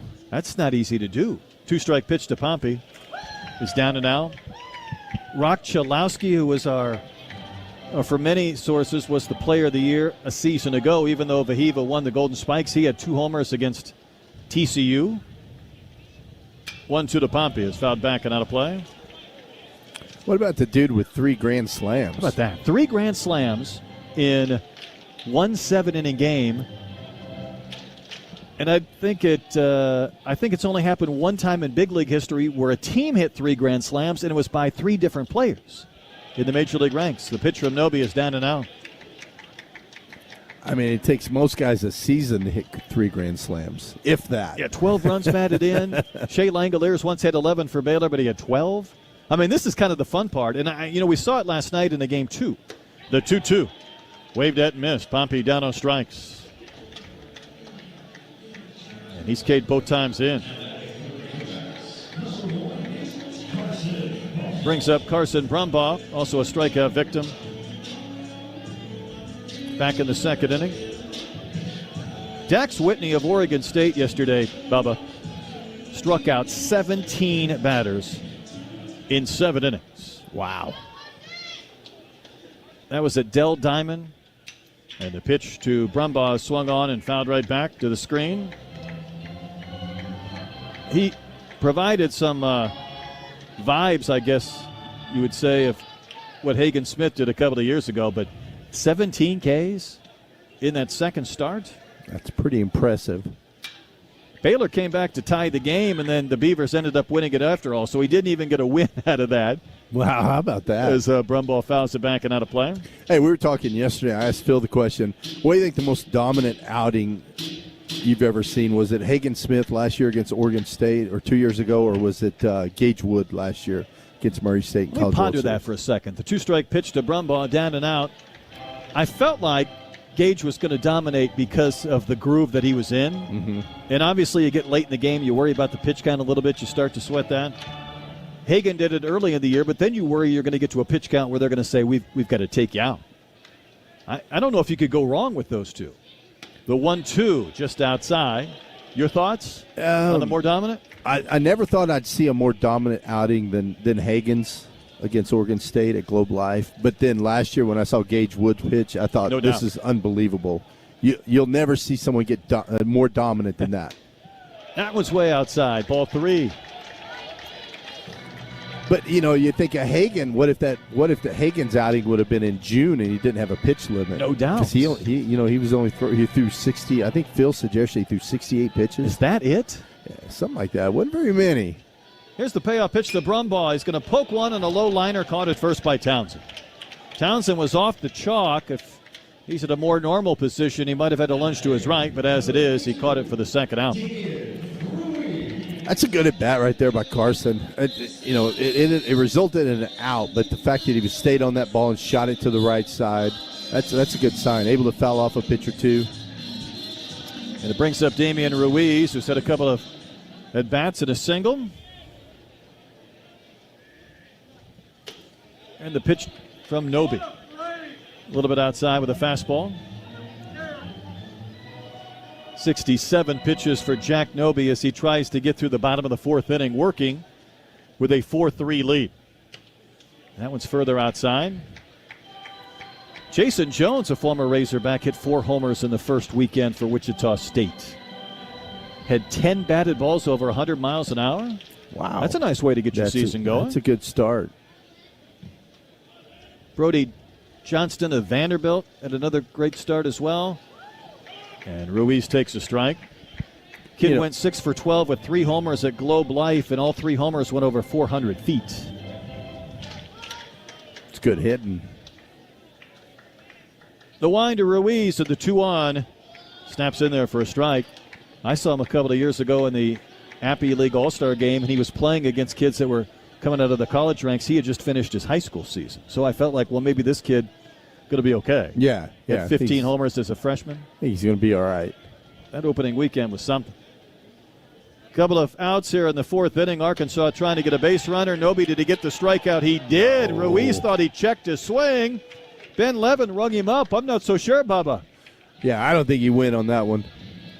I thought there was a better chance of the pitch being called a high strike than it was the check swing, but Arkansas goes quickly and in order in the bottom of the 4th. And on we go to the 5th at Baum Walker. The Musketeers on the road have a 4-3 lead. And this is Razorback baseball from Learfield. What a matchup we've got, folks. Just nonstop action. The energy is electric and the fans are all in. An intense game like this calls for a Coca-Cola. Ah, crisp and refreshing. That's a game changer. Yeah, that taste scores every time. And just like that, they're back at it. Passionate fans and an ice-cold Coca-Cola. Now that's a winning combo. No matter the team, no matter the sport, everyone knows fan work is thirsty work. Enjoy a Coca-Cola. Wood Power Sports is passionate about serving your off-road and on-road needs. Between our 4 locations, we carry brands like Polaris, Can-Am, Kawasaki, Honda, Yamaha, CF Moto, and Suzuki. We are your one-stop shop for everything power sports. Our service and parts teams are experienced and will work hard to keep you and your vehicle on the road or trail. Come see us at Wood Power Sports of Fayetteville, Wood Power Sports of Springdale, Heartland Honda, or Wood Power Sports of Harrison. We look forward to earning your business. Go Hogs!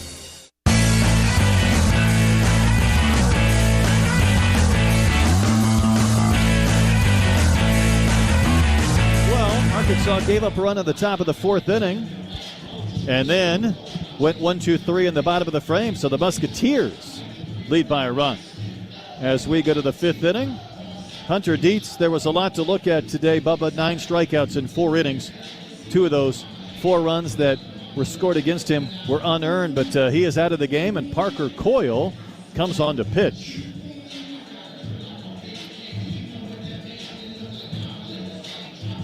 I think overall it's a good outing for him. If we make a couple of plays on defense, Probably feels a little different. Yeah, well, he's probably still out there, and if that happens. But I thought he did a really good job. I thought he had that cutter going, fastball, good velo.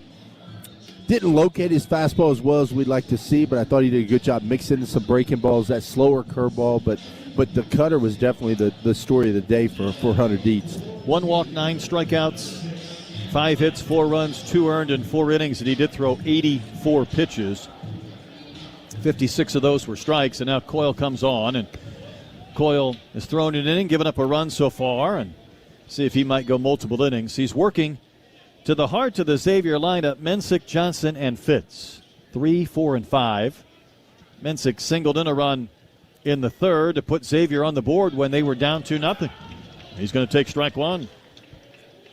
Pitch at 89 from Coyle. Mensick had a real big summer in the Northwoods League and took a hack at that when it came up empty. Quickly, 0-2.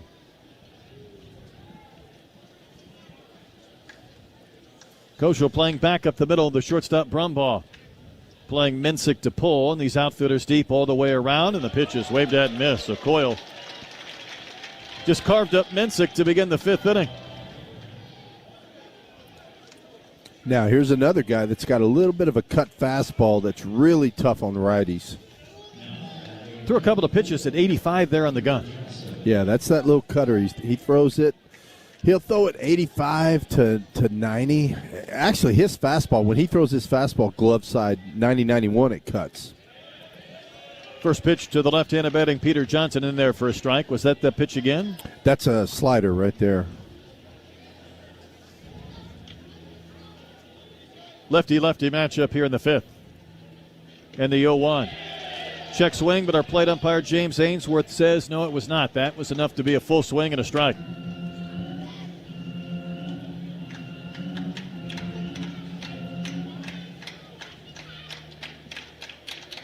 Coyle working here in the 5th. Arkansas down a run. The breaking ball runs over the inside corner for strike 3.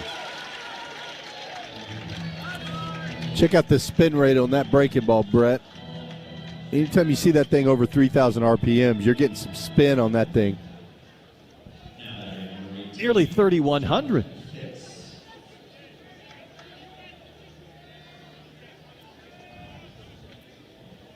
And Jonathan Fitz has singled and walked, homered yesterday against Gibbler. And Xavier's going to use a quick offensive timeout after Coyle. Parker struck out both Mensick and Johnson quickly to begin this 5th inning. Okay, I'm going to complain a little bit. I hate the offensive timeout. No, I was waiting for you to initiate it, but I was right behind him. I hate it. And there's certain... Jay Johnson does it all the time. Drives me crazy at LSU. Hey, look, we're trying to speed up the game, right? That's why we have the pitch clock. We have all these other ways of speeding up the game. That's ridiculous. If you want to slow the game down, have your batter grab some pine tar, tie his shoe, do something. The offensive timeout is just tired. So I've been waiting for you to bring this up today because we saw it a couple of times yesterday. As Fitz steps back in, the pitch from Coyle is fouled away. So I was in Puerto Vallarta, Mexico for 9 college softball games last week. Now, they call the offensive timeout. They must be allowed 10 a game. And when they do, for example, when there's a visit to the circle, not 1, 2 coaches go out there. One's got a notepad and one's got a clipboard, so there's 2 talking to everybody. And then all the base runners leave and both coaches go to the other dugout for a timeout. And either one or the other, the offensive timeouts or the timeouts, there must be, I'm not kidding, 8 to 12 a game. And it's involving 4 coaches. Sounds like a mini halftime. What do you need 2 coaches in the circle of the mound? And what do you need 2 coaches for an offensive timeout? As Coyle delivers a strike to Fitz, it's 0-2. How much is there to say at some point? I don't know.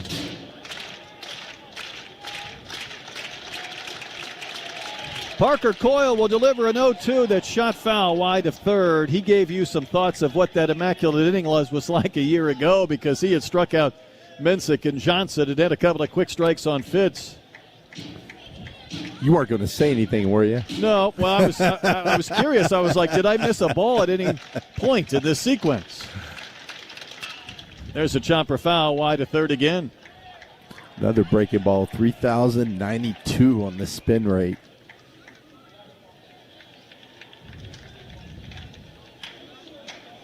Correct me if I'm wrong, but nope, it's 10 pitches, 10 strikes. This is better than immaculate inning if he can get a strikeout of Fitz. The next pitch, chopped towards short. Big bounce for Brumbaugh, and he slings it to first in time to retire Fitz. He let his teammates get involved. The 11 pitches, the 11 strikes. Couple of Ks. Halfway done in the Saturday afternoon. The Musketeers lead the Razorbacks 4-3, and this is Arkansas baseball from Learfield. The electric cooperatives got its start lighting Arkansas, and we continue to meet that demand with every resource we can deliver. We're powering your life where you live every single day through one of 17 local cooperatives, each unique, always united, and in your community. Our mission, to provide reliable, affordable, and responsible power to every corner of Arkansas. It's the local hometown cooperative way, because we're better connected together. The Electric Cooperatives of Arkansas. Financial investments are very important, but so are the investments of time, patience, and encouragement our young athletes receive from their coaches, teachers, and mentors. That's why Edward Jones is a proud sponsor of Razorback Athletics and the Razorback Sports Network. Contact your local Edward Jones financial advisor for your investment needs by visiting edwardjones.com. Edward Jones, member SIPC.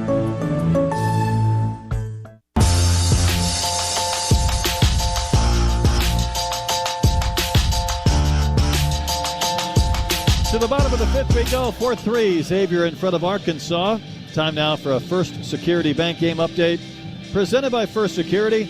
As Arkansas's community bank, First Security is all about taking care of customers and making life better right here in Arkansas. Check them out today at fsbank.com. First Security Bank, better. Arkansas led 2-0 after a Kojal homer in the first. Dietz was outstanding, striking out 5 through the first couple of innings. But Xavier got 3 runs in the third. The last 2 were unearned, so they took the lead. Arkansas tied it up in the bottom of the third. Kojal tripled with 1 gone, scored on a 2-out single from Robinette. But a couple of singles and a ground out from the Musketeers led to a run in the fourth. And they've jumped back in front 4-3. Arkansas has gone in order in a couple of innings today. And Nolan Souza leads off the bottom of the fifth against Noby, who's over 70 on the pitch count and takes one outside for a ball. Souza, Helfrich, and Kojal. And Bubba, I would say it's time to kind of hit that ignition switch on this offense. I think it's time. Let's flip that switch. 1-0 to Souza. Lifted in the air to left field. Mensick has plenty of room in fair territory. Underneath it, makes the catch. Quite a bit in front of the warning track area and retires Souza. And this is the third time through against Noby for these hitters. And Ryder Helfrich is 1 for 2. You know, you look at where that pitch is, Brad, that's right down the middle. I mean, that's Hollywood Square's middle square. Yeah, that's about as middle can get. And, boy, it's a pitch you don't want to be late on. Pitch to Helfrich. He drives one to left field. This ball's got a chance to climb at the fence and fly into the hog pen. Goodbye. A game-tying home run from Ryder Helfrich. That was a laser beam. And Arkansas and Xavier even at 4. Okay, so he came right back with another fastball right down the middle. That's what you do with that pitch. 108 off the bat. That ball was crushed. Boy, that ball just didn't change the plane the entire way into the hog pen. When you hit a low liner off the bat, you're thinking maybe that's going to hit off the fence, and that just kept going and kept climbing a little bit. I mean, that's a 19-degree launch angle. That's not getting under the ball. That ball, you're cutting that ball in half. That ball backspun. That's how it's supposed to look right there. But once again, that's a first pitch fastball, and it's good to see a guy go up there and ambush that pitch and be ready for it. Well, that is going to do it for Noby, the starter. So a pitching change with 1 out in the bottom of the fifth. Fans calling the Hogs after the Helfrich home run. This pitching change is being brought to you by Visit Hot Springs at Oaklawn. It's time for a road trip. Hit the jackpot with a trip to Hot Springs National Park and its #1 attraction, Oaklawn and Hot Springs. To plan your next trip, visit hotsprings.org and oaklawn.com. Back with a new picture right after this. When it comes to keeping your family safe, Summit Utilities is here to help keep your senses sharp both inside and outside your home. If you smell a bad odor like rotten eggs, leave on foot immediately. It might be a gas leak. Then call both 911 and Summit Utilities from a safe location. Outside your home, it's important to know what's below before you dig. Always call 811 to have your utility lines marked. It's free and can save you a lot more than money. Your safety is our priority. For more on gas safety, visit summitutilities.com/safety.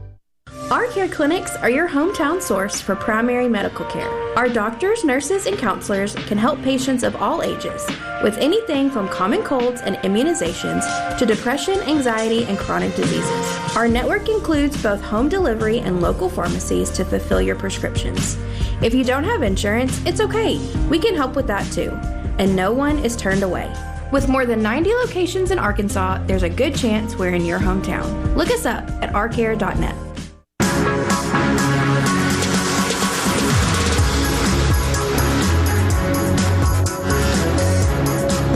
Both of the starters are out of the game. Carter Muck is on to pitch for Xavier after the Helfrich homer. With one out in the bottom of the fifth has tied the game. Muck has thrown in one game, 3 1/3 innings, and he was pretty good. He gave up just one hit in those 3 1/3. 2 runs, 1 was earned, 2 walks, and 3 strikeouts. League hitting 83 against him. Parkville, Missouri native. One appearance a year ago at Arizona. Pitched at Central Arizona College in 2024, Kansas in 2023. So well-traveled, not a lot of innings.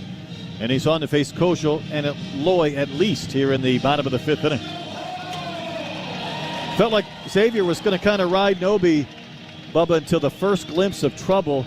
And with that pitch count, they were ready to go to the bullpen. Yeah, I tell you what, Noby did a good job. He did. Kept our hitters off base. You know, he mixed in that changeup just enough to keep us off the fastball, and we say all the time, if you're a guy with a good changeup, you can pitch. You're gonna get outs.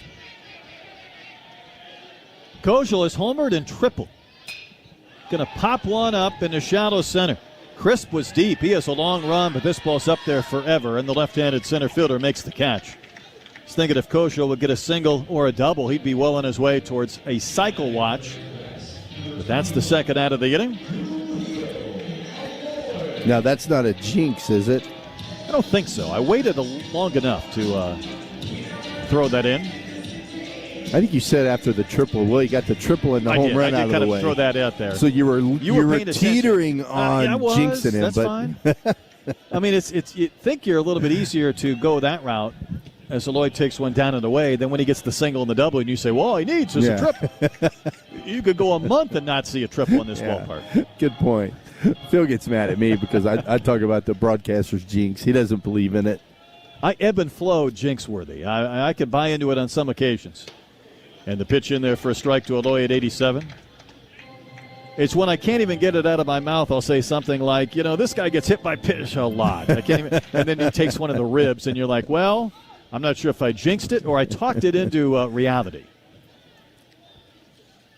The 1-1 is lifted in the air, high and deep to left. How far will this one fly? Hello, Hawk Pen. Goodbye, baseball.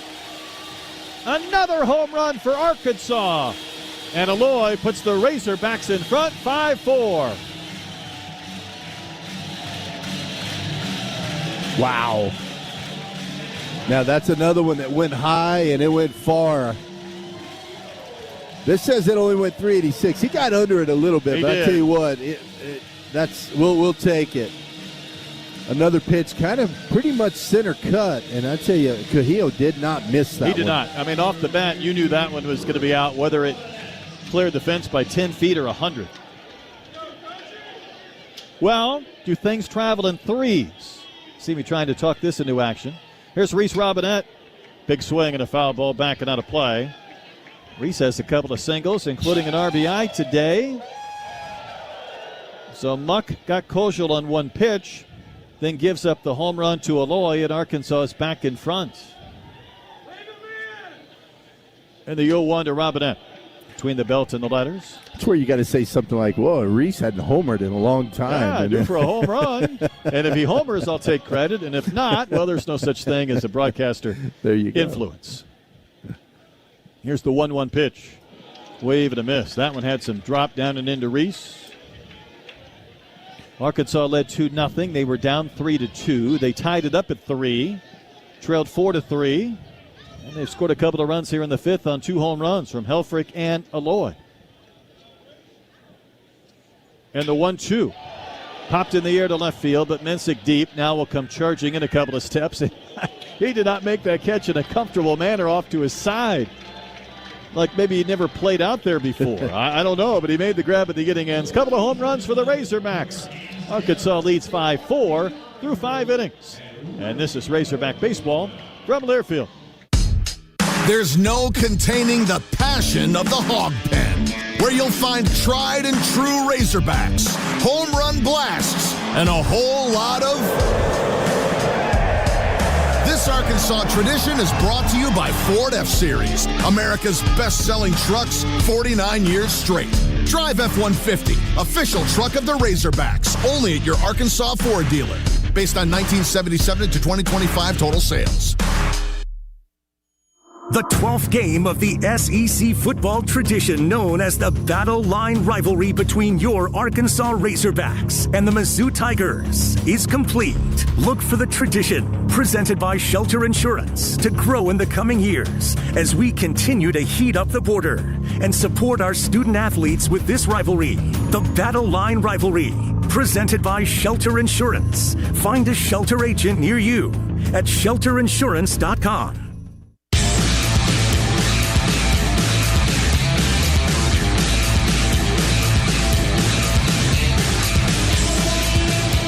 Top of the 6th we go from Bob Walker. Arkansas 5, Xavier 4. It's time for a road trip. Hit the jackpot with a trip to Hot Springs National Park, Arkansas. Its #1 attraction, Oaklawn Hot Springs. To plan your next trip, visit hotsprings.org and oaklawn.com. Can't wait to get back there, but meanwhile, we got a lot of baseball to play here in the top of the 6th inning. But Bubba, new left fielder. We were watching Turner come on to play left field, and apparently Ruiz is out of the game. Yeah, I don't know what happened. Maybe just giving Christian Turner some time out there. Don't know if he tweaked something. Maybe Ruiz. I don't know. Let's hope not. Yeah, let's hope not. His last at bat, he had a check swing. Strike 3 that wasn't really a check swing. We didn't think so. We didn't get a replay, but it certainly did not look like one. And now Coyle back to work. All he did was throw 11 pitches, 11 strikes, get a couple of Ks and a ground out, and then he misses on one to Eddie Peters to begin the 6th inning. Peters hitting in the 6th hole, has struck out a couple of times today. Hard ground ball towards second. Kozel's got it, flips to first to Robinette, retires Peters to begin the Xavier 6th inning.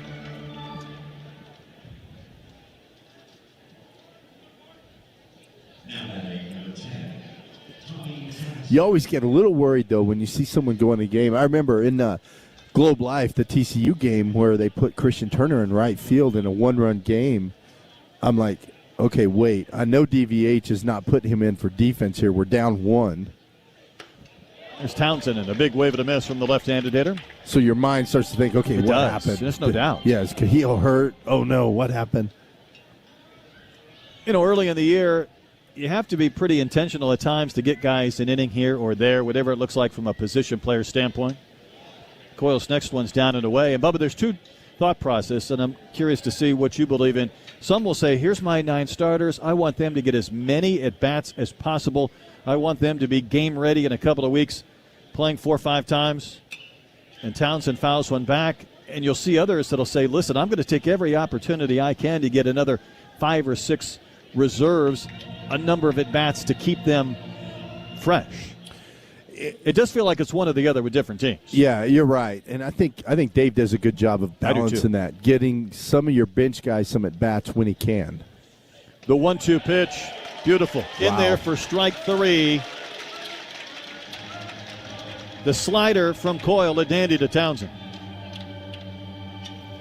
Quite honestly, I think the one thing Dave does as well as anybody in the country is find times to play the right people at the right times. And sometimes that means giving a veteran a blow. It's keeping the bench player involved. Mm-hmm. And the number of times a bench player will do something good and then the veteran will come back in the next game, or the starter, and look refreshed and have a good game, to me, is impressive. As Tanner Thomas takes strike one. Well, and you see some of these guys that are bench players right now that, who knows, in May they may be starting. Well, that's just it. You just don't know, and I think the fear always is, and Coyle's working too faster on my conversation as Thomas fouls one back, is the last thing you want to do is a guy sit there for a month and a half and almost be, I don't know if disengaged is the right phrase, but just behind in at-bats and timing. Well, I know you don't mean it in a bad way, but for me, if a guy's disengaged, he's on the wrong team. But I don't think that ever happens with a Razorback guy, but I know what you're trying to say. Just behind as far as at-bats. Ground ball back up the middle. Brumbaugh glides to his left. It looked like he started to slip, but he was able to sling one to first with that strong arm to get Thomas. Hey, Parker Coyle has faced 6 and retired 6, calming this game down. Arkansas has the lead 5-4. To the bottom of the 6th we go at Baum Walker. And this is Razorback Baseball from Learfield. Hello, I'm Renata Jenkins Fowler, the third generation of Roller Funeral Homes. In the heart of Arkansas, where compassion meets excellence, my family's legacy has stood the test of time. When you turn to Roller Funeral Homes, you are not just relying on a service, you are embracing a cherished family tradition. For the past 24 consecutive years, you have chosen Roller Funeral Homes as the best of the best, and we are truly humbled and thankful. Roller Funeral Homes, where compassion meets excellence with all our respect.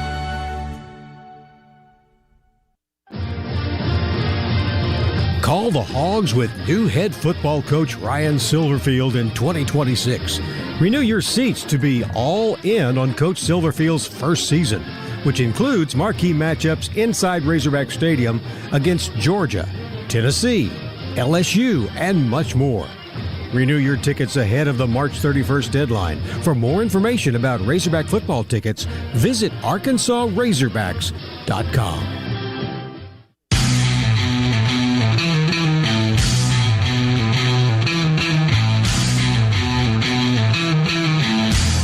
Arkansas 5, Xavier 4 as the Hogs bat in the bottom of the 6th inning. Toyota is a proud sponsor of Razorback Athletics. Razorback power, razor sharp style. Visit your local Toyota dealer today. New Pompey and Brumbaugh against Muck. Arkansas hit a couple of home runs from Helfrich and Aloy to regain a 1-run lead as we go to the bottom of the 6th. Been a little bit of a back-and-forth game. Yesterday, Bub, it was so unique for Arkansas to get 4 hits and be out hit 9-4, but to win 5-2. And it never felt completely comfortable, but it felt like with Gackle and Gibbler, they had it under control. Today's been a little bit different. Yeah, it has, but you feel like the momentum's definitely shifted. If you believe in momentum in baseball, with Coyle coming in, you know, a couple of big swings we just had last inning, you feel like things have kind of shifted back to our favor. Mike Canu's 0 for 2, and he just about wore that one. He had to bend back out of the way for ball 1.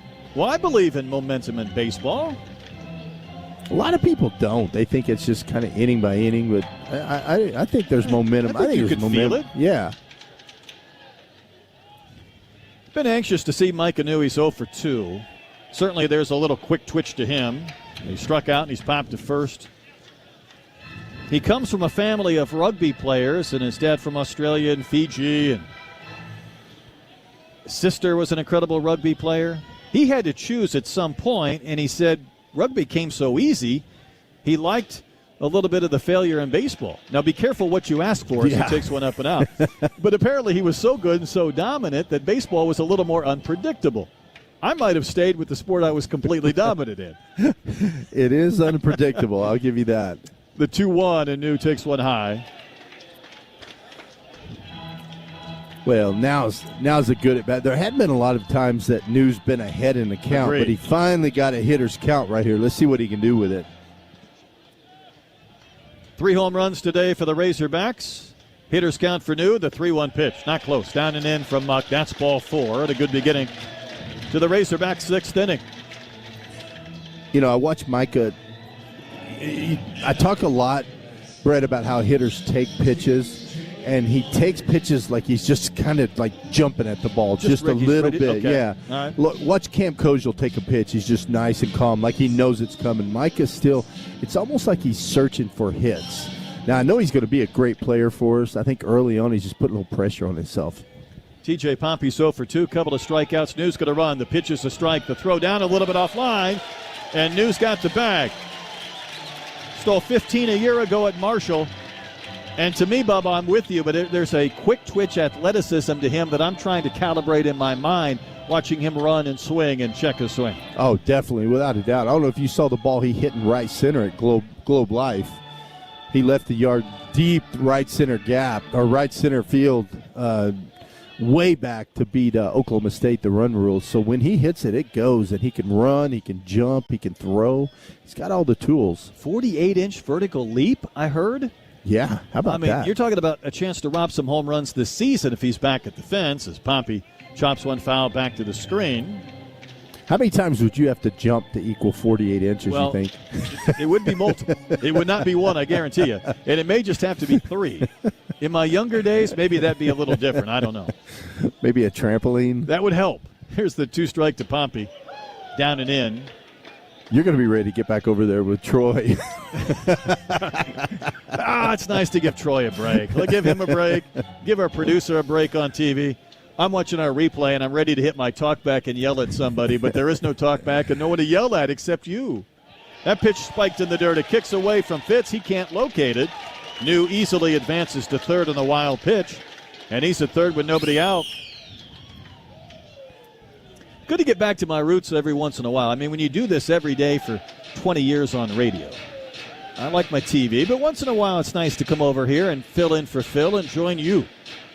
You know, it's harder, though, versus radio and versus TV. You can't talk as much, right? There's no doubt. It is different. Infield in, the 2-2 pitch to Pompey. It's high, ball 3.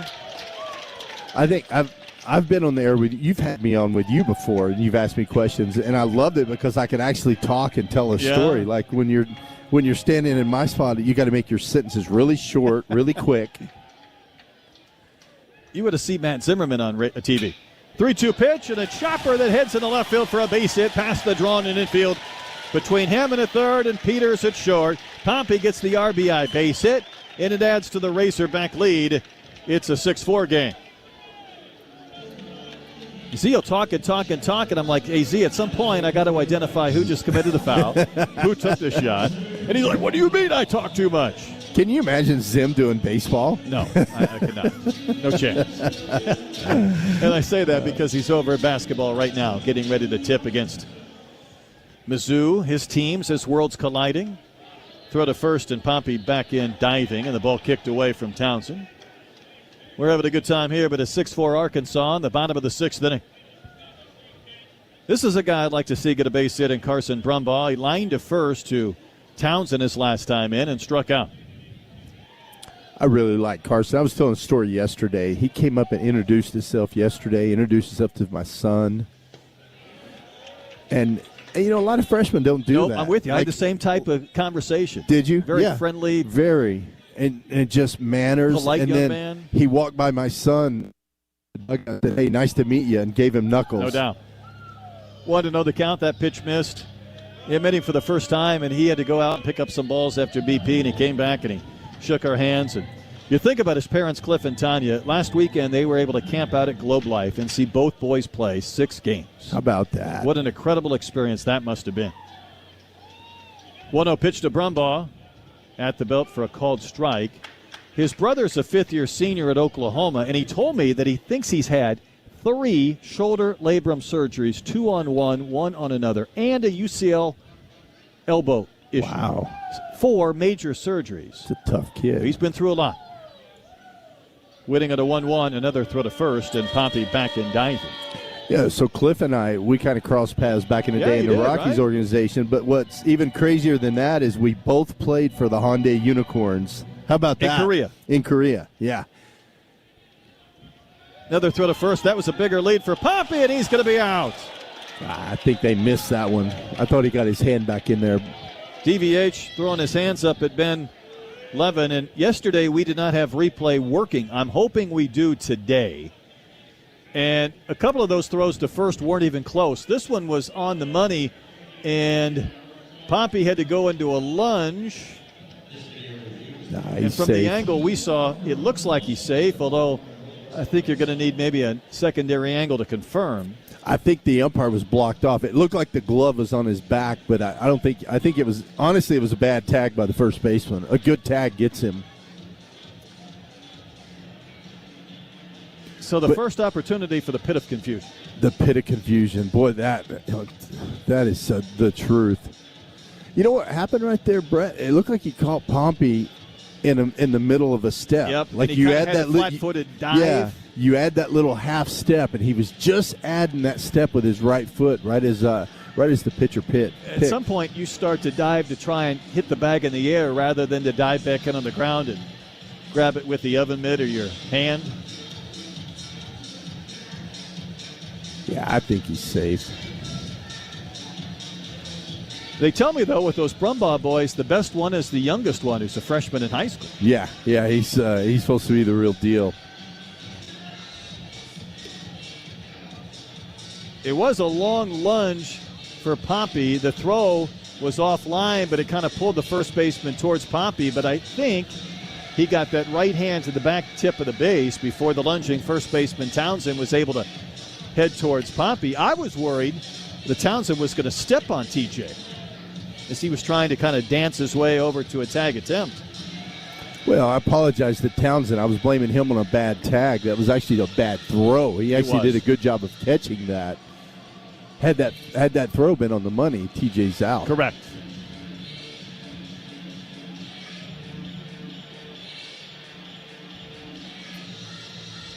Two of our four umpires down in the pit. This shouldn't really take that long, should it, Brett? It shouldn't. I don't know if, again, there's any technology issues just trying to call up a replay or whether they might be requesting a second replay. We've seen the same one from the third base camera a couple of times. We haven't seen one from either center or first, and I don't think you would have one from center. If their camera's not working down there, they can just phone up here and we'll walk them through it. Well, I don't think that's a bad idea. We're trustworthy, right? You would hope. You would hope that we could put our biases aside in time for one honest evaluation of a call. I would never fudge for the Razorbacks, ever. You might be more likely to fudge than Troy or Phil or myself, but I still think you'd be okay.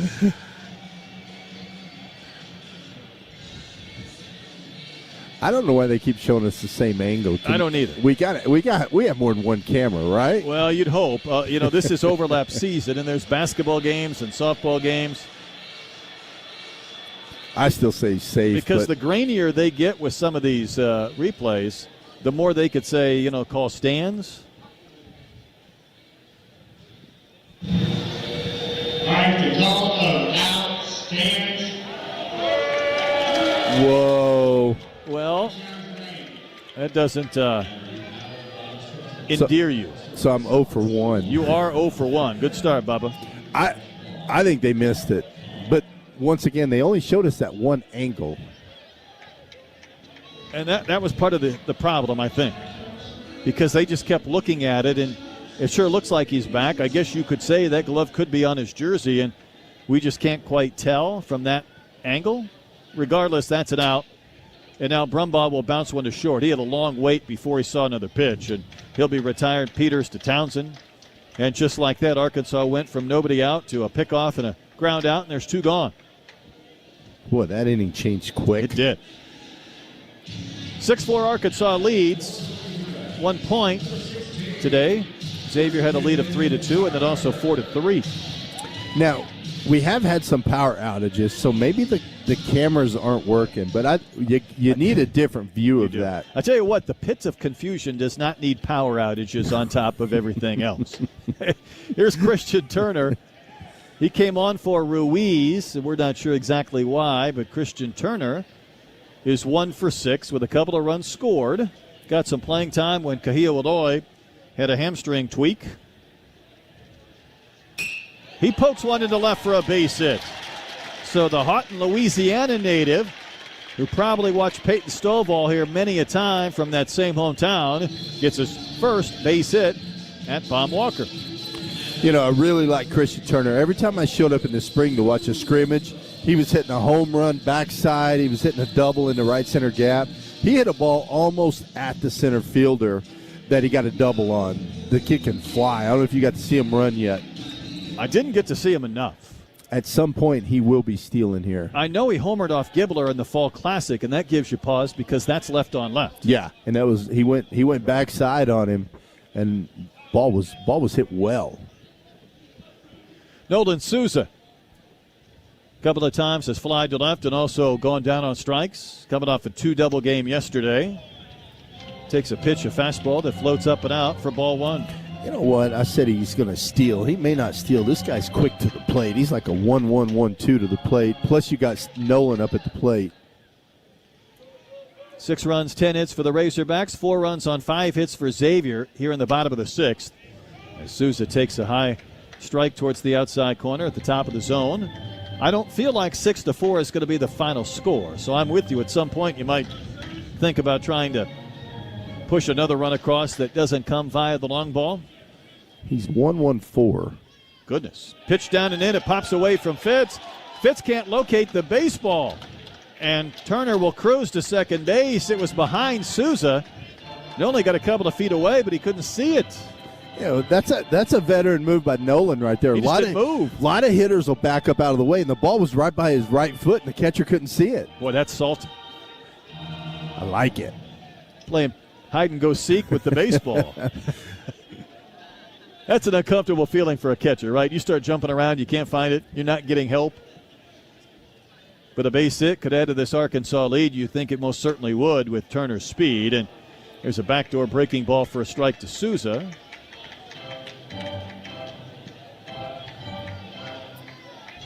Count 2-2. Bubba, they take the count off the scoreboard, and it jacks me up. It's 2-2. Now they put it back up. The pitch to Souza. Fastball, outside corner. Strike 3 called in the inning ends. Arkansas gets a run on a T.J. Pompey single, plating Micah New. Hogs add to their lead at 6-4 Arkansas as we go to the 7th, and this is Razorback Baseball from Learfield. Hey Razorback fans, Phil Elson here with some fantastic news. Harp's Food Stores has a game-changing mobile app called My Hometown Rewards. With this app, you can unlock incredible savings, get exclusive deals, personalized coupons, and even a digital shopping list, all at your fingertips. And as a new feature, coupon savings are now offered instantly at checkout. Whether you're stocking up for the big game or just grabbing some snacks, the My Hometown Rewards app from Harp's makes it easy. It's a win-win for Razorback fans like you. Harp's, hometown fresh. The Mercedes-AMG GT43 is the top-of-the-line luxury performance sedan, and this month you can win one from Saracen Casino and Mercedes-Benz of Little Rock.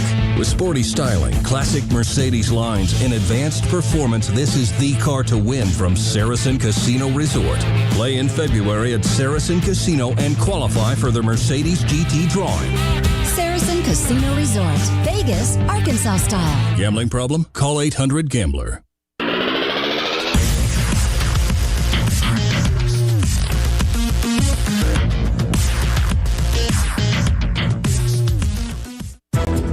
This copyrighted broadcast is an exclusive presentation of Learfield under the broadcasting rights granted by the University of Arkansas. Reuse of this presentation is prohibited without the express written consent of the University of Arkansas and Learfield. Announcers are provided by Learfield and approved by the University of Arkansas.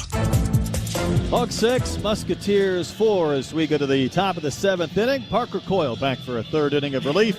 Before we get it going, let's pause 10 seconds for station identification. This is Arkansas Razorback Baseball from Learfield.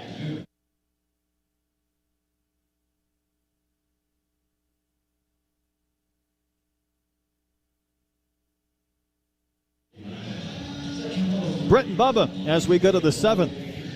Does your bank keep booting the ball? Are they hard to deal with? Slow to get things done for you? If your bank's fielding percentage is bad, then go to your Gold Glove at Armor Bank. Proudly serving the state, Armor Bank is whole hog. It's the winning way to bank, Armor Bank. J.D. Crisp takes strike 1 from Parker Coyle to begin the 7th inning. 9-1-2 for the Musketeers. Arkansas has out-hit them 10-5, but only lead by a couple of runs. And the pitch to Crisp. Lifted in the air to center, and Micah New will glide over and back. Not quite to the warning track, to the left of the batter's eye, and he makes the catch for out number 1. Bubba, if I tell you if you hadn't watched the first 6 innings, and I would say, hey, Arkansas has out-hit Xavier 10-5, and the Hawks have hit 3 home runs, and Xavier's hit nothing, you would tell me the score would probably be Not 6-4. 10-4, maybe. Yeah, probably. Yeah. It's like yesterday's game. It just doesn't really add up. Nope, I'm with you. Back to the top of the lineup, Luke Hammond drove in a run with a ground out in the fourth that put his team up 4-3. Arkansas has scored 3 unanswered since, and pitch is fouled right at the plate from Parker Coyle for strike one. Well, I tell you what, these righties will be glad to see a right-handed pitcher on the mound, I bet, with all those cutters, sliders coming in on their knuckles. It feels like it's been a ton between Dietz and Coyle. Swinging a drive to right center field. Mike Anu got a great break on that ball, and he'll glide back into the gap and make the catch. So Anu has retired both Musketeers here in the 7th inning. Here's what's crazy. Mike Anu has not played a lot of center field. I mean, he was a shortstop last year, played it in the Cape a little bit this year, but it's crazy to watch his routes in the outfield because they are spot on. It is fun to watch, and, he told me that is most certainly his spot in the outfield. Stonehouse bats, left-handed batter, 0 for 3 in the pitch. And that's a strike over the inside corner.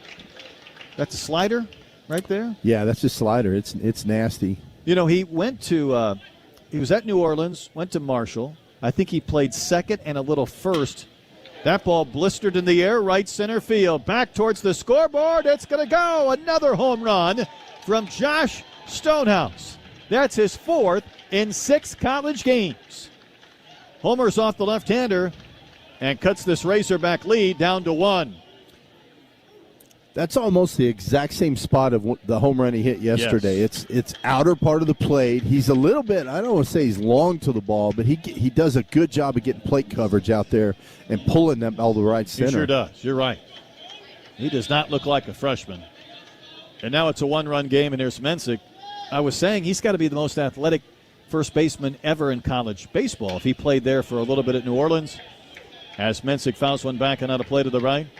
So between first and second and short, none of those were his position. At some point, you'd hope a coach at Marshall or New Orleans would say, put the kid that can run the fastest and jump the highest in the outfield. Yeah, you would think so. Well, especially I think last year, didn't he make like a crazy amount of numbers? Yeah, it was a lot of errors. Of course, Derek Jeter made 56 errors his first year in Pro Bowl. No doubt. So 0-2 the count to good thing Mensick. they didn't put Jeter in center, huh? Yeah, he was doing something to really help the team, I guess. The pitch is up and out from Parker Coyle.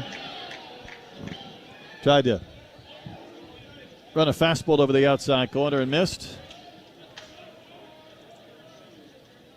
Parker trying to get through 3 innings. That ball lifted high in the air. Deep left field. When this one lands, we're going to have a tie game.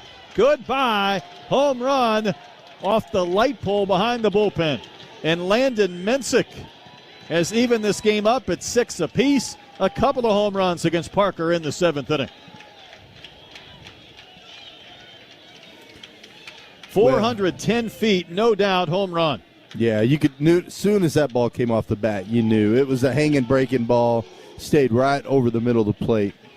And I'll tell you, Parker hasn't made many bad pitches. That's one of the few that he's left center cut. I made that comment coming into this inning. If you would have known that Arkansas had hit 3 home runs to none for Xavier, not hit him 10-5, the score would not be 6-4. Well, they've come back with a couple of home runs to even up this game. And now Peter Johnson has a chance to put them ahead for what would be the 3rd different time in this contest. I guess it's not a good time to mention the J word. Nope. Talk it into existence, maybe. Pitch down in the dirt. It was the Stonehouse home run, though, left on left, that maybe I didn't see coming. Parker cruised through a couple of innings. He retired the first 7 he faced. He's gotten into some problems this inning. The pitch in there for a called strike. Johnson checked his swing, but the pitch was good enough to be strike 2. Couple of flyouts to center and a couple of home runs this inning. 6-6, 7th inning. And the pitch cut and missed. Parker snapped off a good one.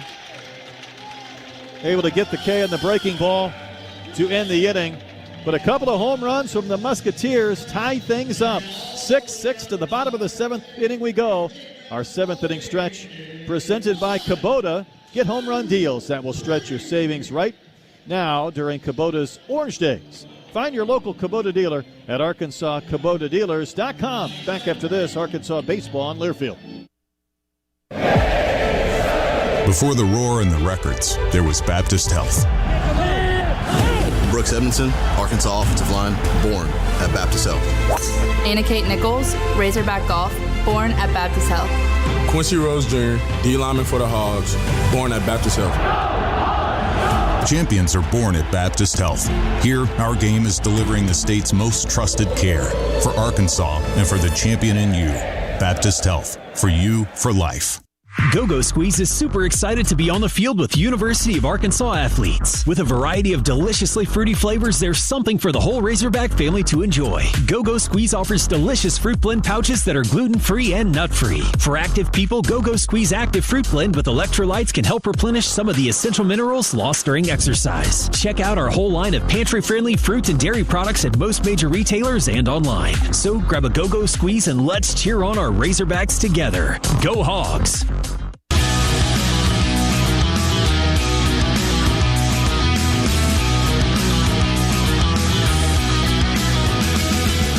Well, the fans sufficiently stretched out here at Baum Walker on a sunny but cool Saturday afternoon. Seen a good one, tied at 6 between Xavier and Arkansas as we go to the bottom of the 7th inning.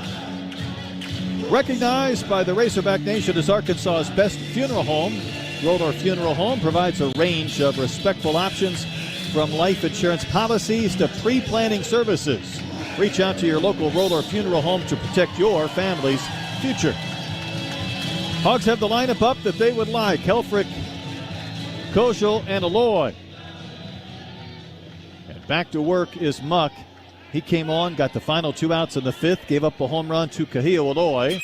Helfrich will blister one to center, laying out and making a diving catch is Peters. What a play. Peters was shading up the middle.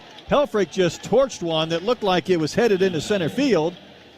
And instead, Peters laid out and caught it. He didn't catch one of those earlier. That one, though,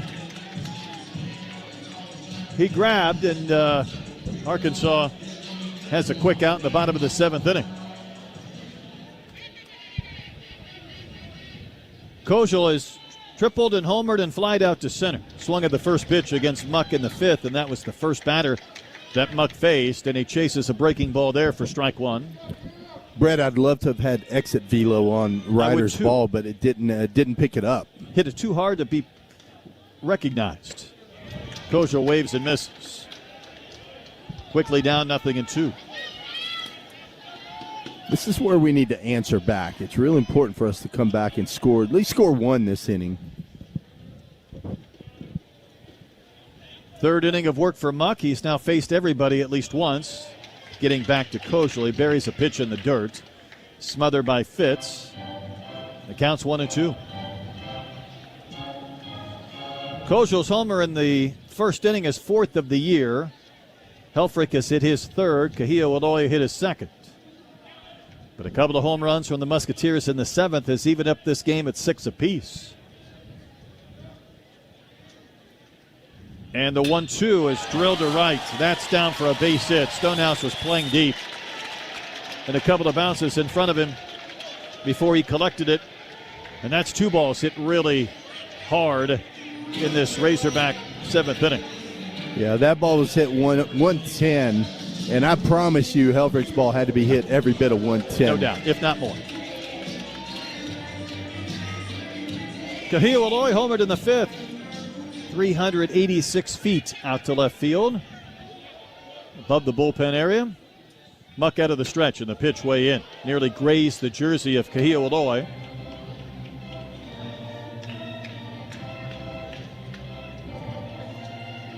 Kahio had the wrist issue at the end of his Cape Cod League stretch during the home run derby.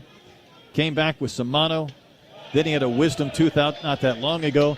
Tweaked a hammy in Arlington. It feels like he's got a lot of things off his bingo card between last year when we saw him in this season. That's good. Get it out of your system early. Out of the way. Yeah, how about this 2-0 hack we're getting ready to see? He might come airborne on a swing if he gets a pitch to his liking. The 2-0 pitch, and he does. And he fouled one back. That ball was right down the middle. It had a little bit of sink on it, though. Credit Muck right there. He made a good pitch. Some gorilla hacks. Yeah. 1 out, 1 on. Bottom of the 7th. Arkansas and Xavier tied at 6. 2-1 pitch to Cahillo. Hard hit, but up the middle. Peters is there. Picks it up. Races to the bag. Out is Kojal. And that might have been the second baseman, Thomas. And I think it was. And, Bubba, that was an absolute race to try and get Kojal on the force. Yeah, I thought, boy, it was going to be close right there. And that's where that shift, sometimes it pays off, sometimes it doesn't. I mean, normally that's a routine double play ball. No doubt. And then you look up, and it's an absolute scramble and a dive to get to the base. Reese Robinette is 2 for 3. Couple of singles and a run batted in. And the pitch from Muck. Big swing and softly tapped back behind the plate to the screen.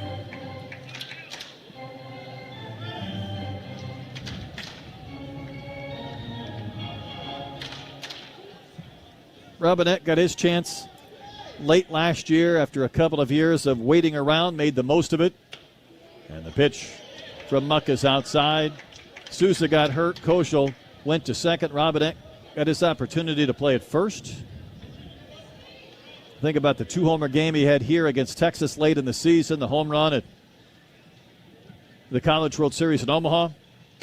That 1-1 pitch is a fastball, not even close, up and out. Ball 2. How can you not pull for a guy like Reese Robinette? In today's game, the whole work while you wait thing, you don't ever, if a guy doesn't play, he transfers. Yep. To see him stick around like he did, persevere, keep working hard, boy, you got to love it. No, I would agree. There's a flip to first. He said there were some dark days and he got down on himself, but he said just wake up, get better, and stay after it. Kind of a simple mantra, but obviously it worked for him and the Razorbacks. 2 balls and a strike to Robinette. The pitch fouled right at the plate again. Muck's got some pretty good sink on that fastball. He does. Look where that second baseman's playing, Brett.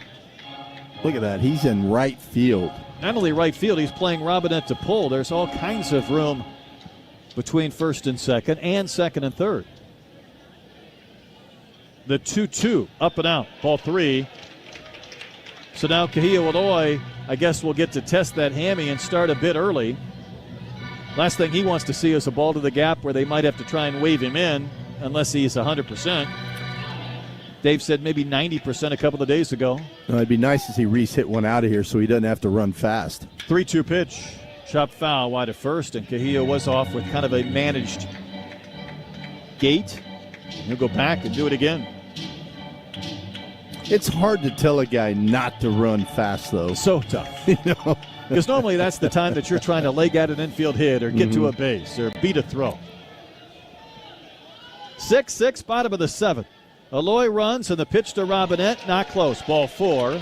Arkansas will have the go-ahead run in scoring position. And Micah New is 0 for 2 with a walk and a run scored. Will come to the plate. That's good at bat right there by Reese.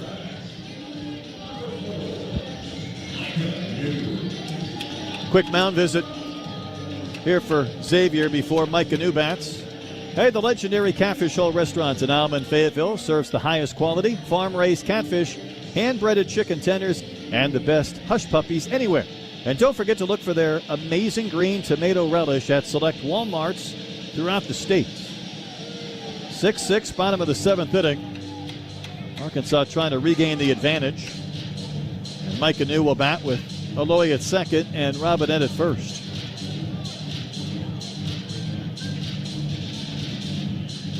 TJ Pompey on deck if the Hogs continue to bat here in the 7th inning.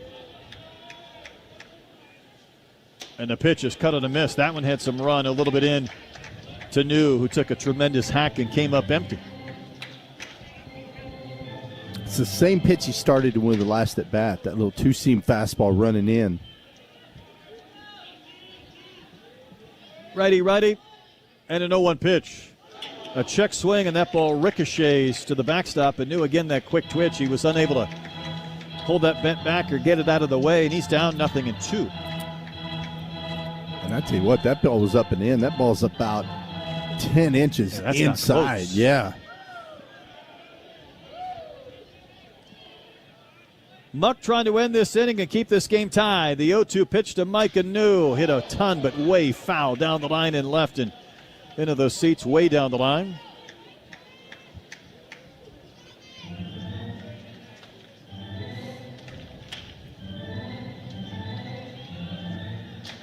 Arkansas has had a single and a walk this inning. Couple of home runs from the Musketeers tied things up in the 7th. 2-strike pitch to New. Above the belt high. James Ainsworth is like them up there. That one a little bit too far out of the zone. Yeah, it's a good take by Micah. Outfielders extremely deep all the way around. A base hit should score Aloy and put Arkansas back in front. A big chopper to short. Peters gets the bounce. He'll flip to second for the force on Robinette to end the inning. So Arkansas strands a pair. They have left 7 through 7 innings. On we go to the 8th. Arkansas and Xavier tied at 6. This is Arkansas baseball from Learfield. At Sonic, the All-American Smasher is at the top of the burger food chain. Get it hand-smashed and made to order with a side and medium drink for just $6. That's not just a big deal. That's a giant, massive, gargantuan, humongosaurus rex of a honkin' big deal for just $6. A deal this big shouldn't cost this little. Get the Sonic $6 All-American Smasher meal today. Tax not included. Exclusions apply. Limited time only at participating Sonic drive-ins. If you want to live free, yeah. With Toyota's versatile SUVs, you'll be ready for any adventure, no matter who you're adventuring with. Bringing your furry co-pilot along, the RAV4's Power Pack Performance is bound to spark some zoomies. Right, buddy? Going out on the town with your partner in crime? Scoop them up in the Corolla Cross. Its sleek design will make up for the fact that you're always fashionably late. No matter who you're rolling with, there's a Toyota SUV fit just for you. Visit your local Toyota dealer today. Toyota is a proud sponsor of Razorback Athletics. The RAV4 is ready for Razorback country and beyond. Find yours today. Toyota, let's go places. See packages and options at toyota.com for feature availability.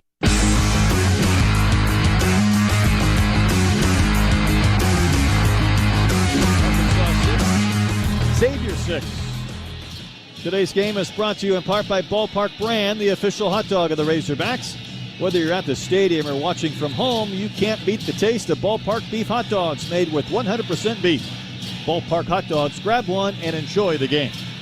Well, Arkansas has gone to the bullpen here in the top of the 8th inning. Steele Eves becomes the third pitcher used.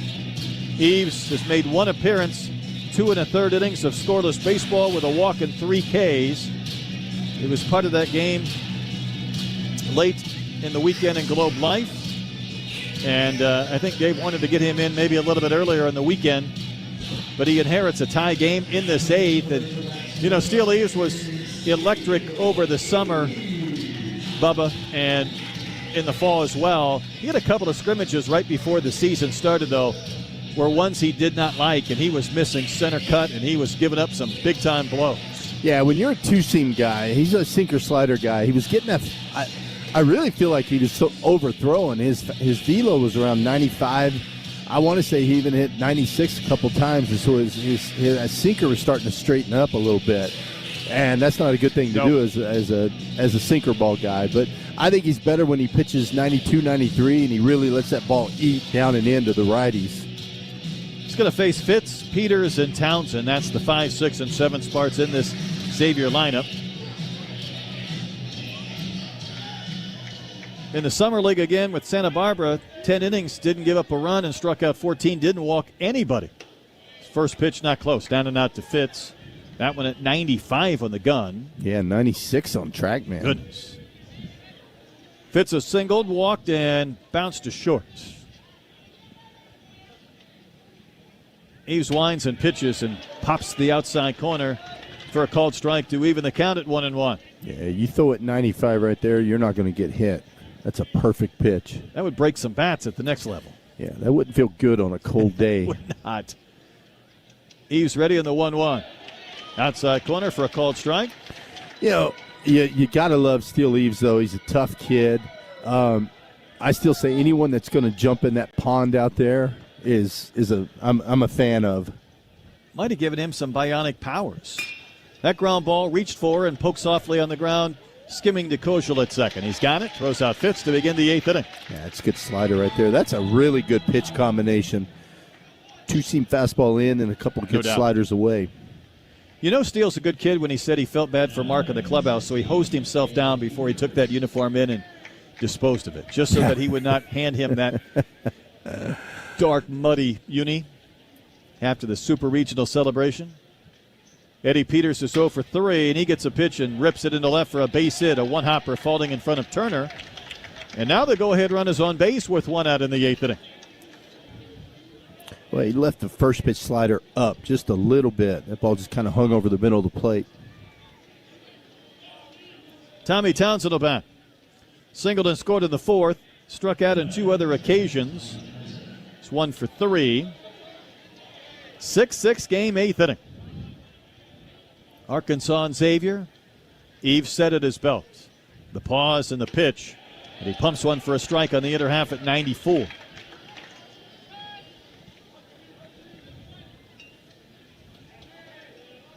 This Xavier team, again, last year, they had a top 5 strength of schedule in the non-con.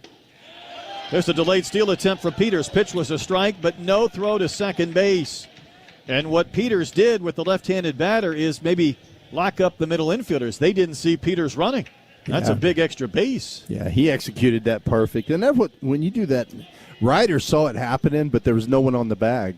I mean, perfectly executed. There's a pitch on the outside corner. Strike 3 called to Townsend. Big pitch to get that second out and leave the go-ahead run at second base for the time being.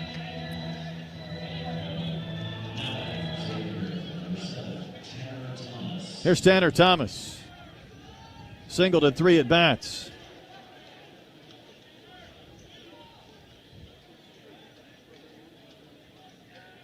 Eves in his first inning in relief. Delivers in a liner right to Kojal, and that ball had a little bend to it as well, but Kojal caught it with 2 hands to end the inning, and the Musketeers strand a runner in scoring position. We head to the bottom of the 8th. Arkansas and Xavier still tied at 6. This is Razorback Baseball from Learfield. Life is better with community banking from First Security, where personal connections make a difference every day. Families get bankers who know their names, know their needs, and love to help. Businesses work with responsive lenders who make fast local decisions that help build success. And communities thrive with First Security because our team is rooted here too. Choose the power of personal. First Security. Bank better. fsbank.com, member FDIC.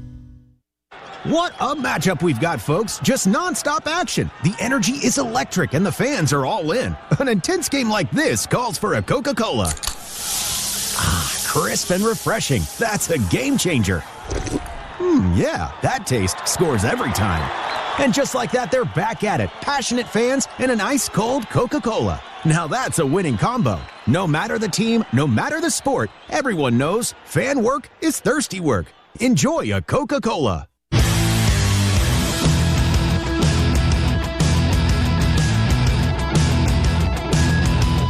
To the bottom of the 8th, the Bob Walker. Xavier and Arkansas tied at 6. And time now for a UAMS Health game update. UAMS Health is proud to be the official orthopedics and sports medicine provider for the Razorbacks. With locations throughout the state, do what the Hogs do. Trust your care to UAMS Health.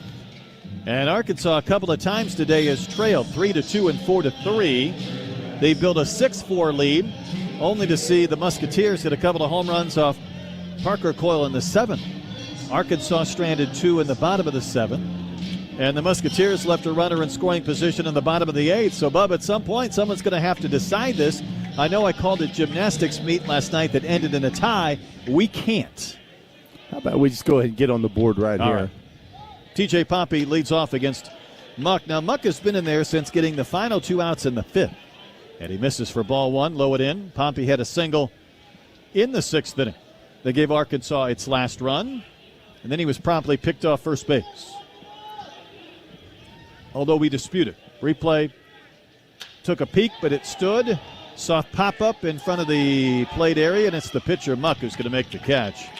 His first baseman and catcher were converging, but it was softly hit, and he went ahead and made the play for out number 1. That's the pitch that Muck is really giving us fits with, is that two-seam fastball running in. Locking people up. Yeah, we're jamming just, boy, he's getting all in our kitchen. He's thrown 53 pitches. He's faced most of these hitters twice, including Brumbaugh now, who bounced to short his only time in.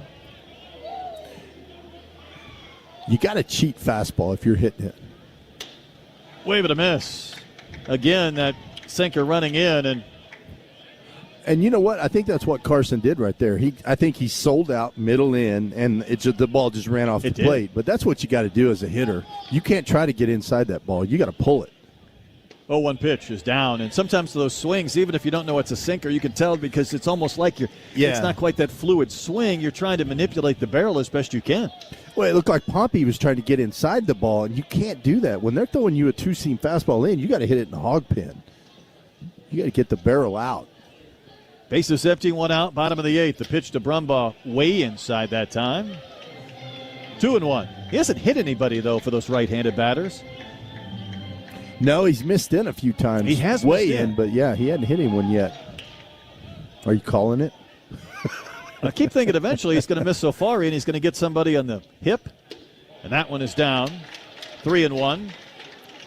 All right. I mean, you want to take that inside corner away from him just a bit if you can, and the threat of hitting a batter might not completely do it, but it might enter into part of the thought process.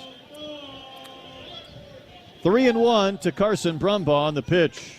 That's in. That's ball 4. And Arkansas has a 1-out base runner in a tie game in the bottom of the 8th. It's a good take right there by Carson. You're looking 3-1. The guy comes in with a two-seam fastball. That's a hard pitch to take. Hey, Christian Turner will bat. He singled in the 6th. Remember, he did not start the game. Damian Ruiz did. Ruiz went 1 for 3, and he was replaced in the 6th inning by Turner in left.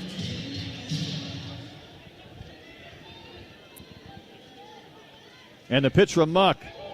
That almost hit the lefty. I was waiting for him to hit a right-hander, and he almost plunked the knee or the shoe of Turner.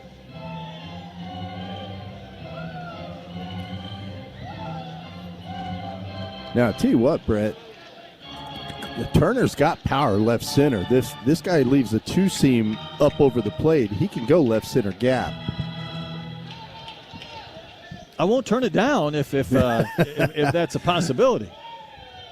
Because at some point, this game very much hangs in the balance in the 8th inning of a tie game. And Muck misses badly up and out. He just reached 60 on the pitch count, and I don't know if he's getting tired at all, but there is no activity whatsoever in the Musketeers bullpen. Yeah, I mean, he looks like they want him to finish this thing because no one's moving out there. Quick visit on the mound, and now I think the pitching coach is going to come out as well and join in the conversation. Well, you can see he's starting to get tired. He's leaving that ball way up and in, arm side, so you can tell that two-seam fastball is starting to flatten out up there. He's going to go ahead and make a pitching change. He's going to make a pitching change mid-count, 2-0. Did you see anyone throwing? I did not. Apparently he had been done throwing and was waiting at the foul pole because when I checked, the mound was empty. Anyhow, our pitching change brought to you by Visit Hot Springs in Oaklawn. It's time for a road trip. Hit the jackpot with a trip to Hot Springs National Park, Arkansas, and its #1 attraction, Oaklawn and Hot Springs. To plan your next trip, visit hotsprings.org and oaklawn.com. Tell you the new pitcher when we come back. Tie game, even at 6 at the bottom of the 8th. This is Razorback Baseball from Learfield. Summit Utilities is proud to be a part of your community, and helping you save energy is important to us. That's why we offer a variety of rebates and energy-saving programs so you can do more and spend less. From your business to home, we've got you covered. Water heaters, furnaces, food service equipment, commercial and industrial systems. Yes! Save on all of it. Visit summitutilities.com to learn about our energy-saving programs. Now over to Christine, reporting live with the weather. Well, Ted, yesterday's sunshine is now a torrential downpour. And with so many farmers harvesting, this really is a disaster. Except for Bob here. Hello. Bob, you use Sharpen herbicide from BASF as a harvest aid. Yep. With premium desiccation, suppressed regrowth, and control over late-season weeds, it's harvest time when you say it is. Sharpen herbicide works. Always read and follow label directions.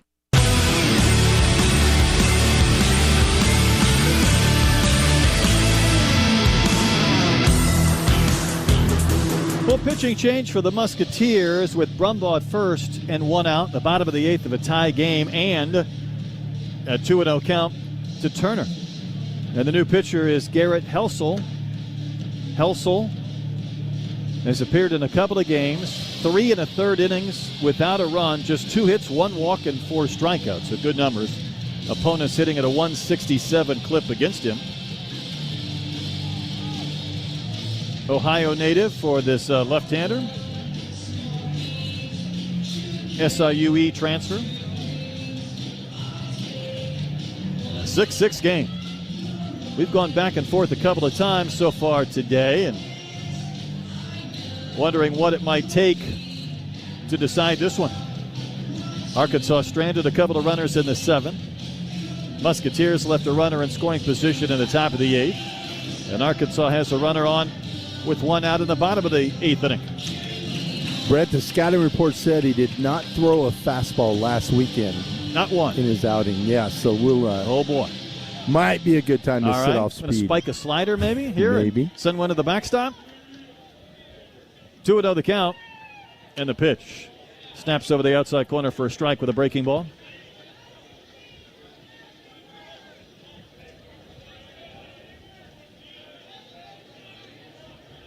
Brumbaugh at first, kind of an average lead, being held on by Townsend. Big swing and a foul to the screen. Another slider. Maybe he doesn't have a fastball. By May, he might be brushing his teeth with his right hand. He might be, yeah. That would seem like at some point you'd want to take a little torque off that pitch.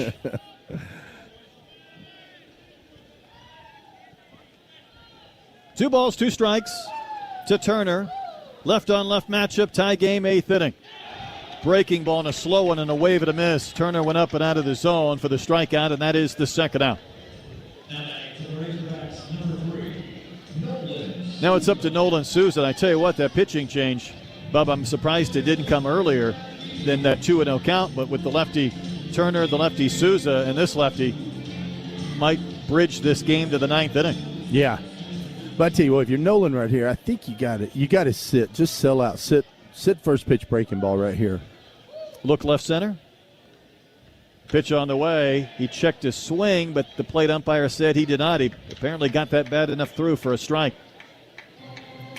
I wasn't thinking left center. I was thinking yank it. Yeah, Attaboy. Sit on a hanger right here and hit it up over that Hunt center.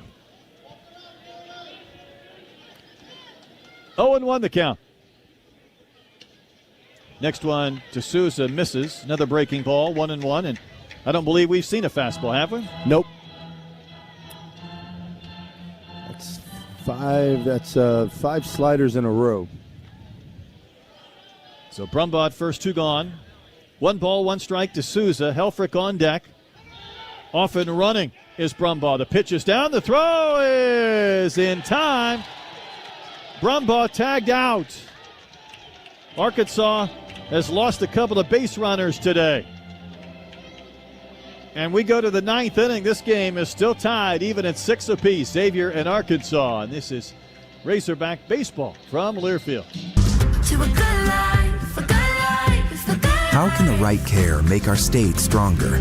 By keeping our workforce healthy as it moves our communities forward, and empowering employees with the best healthcare plans and the best solutions to keep their companies growing. Arkansas Blue Cross and Blue Shield has been taking care of business in our state for more than 75 years with health insurance and peace of mind that's been trusted for generations, providing the health coverage you need to succeed. Take good care, Arkansas. With Toyota's versatile SUVs, you'll be ready for any adventure, no matter who you're adventuring with. Bringing your furry co-pilot along, the RAV4's Power Pack Performance is bound to spark some zoomies. Right, buddy? Going out on the town with your partner in crime? Scoop them up in the Corolla Cross. Its sleek design will make up for the fact that you're always fashionably late. No matter who you're rolling with, there's a Toyota SUV fit just for you. Visit your local Toyota dealer today. Toyota is a proud sponsor of Razorback Athletics. The RAV4 is ready for Razorback country and beyond. Find yours today. Toyota, let's go places. See packages and options at toyota.com for feature availability. To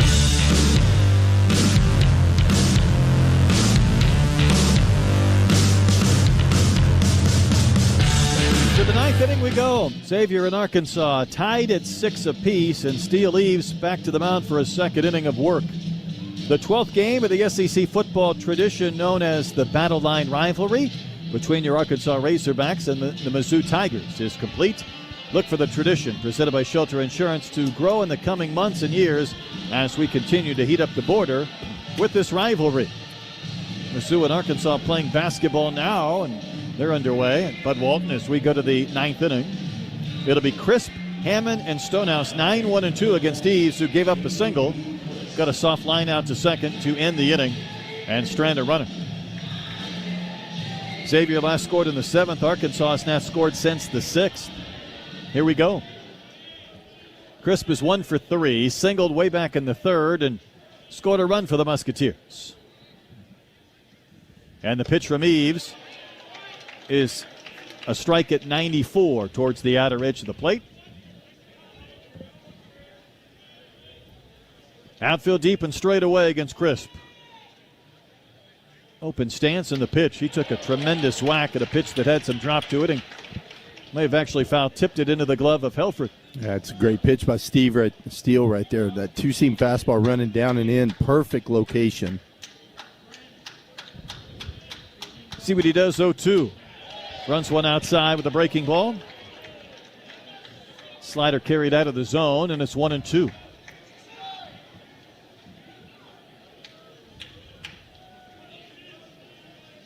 Six game, 9th inning. Eves pitcher number 3 for the Razorbacks. And that slider dropped low and in. Tried to front door it a bit. Aggressive takes right there by Crisp. Almost a little Juan Soto-like. No doubt. You know what I mean? He does not want to get caught watching. The 2-2. Clubbed out to left, hit it off the end of the bat. Turner comes racing on, and there's the speed. He'll get there to make the catch, and he stayed on his feet. There was a moment, Bubba, where I thought that ball might drop. Turner said, not on my watch. He just absolutely outran that ball. I didn't think he had a chance to get to it. He was playing deep, too. And he was. You know, with the wind blowing like it is, you know, you don't want something over your head. But, boy, he did a great job closing on that ball. Luke Hammond back to the top of the lineup, 0 for 3 with an RBI and a run scored. Trying to get on here in the 9th inning. Eves will get the wave and a miss, and that was a nasty slider.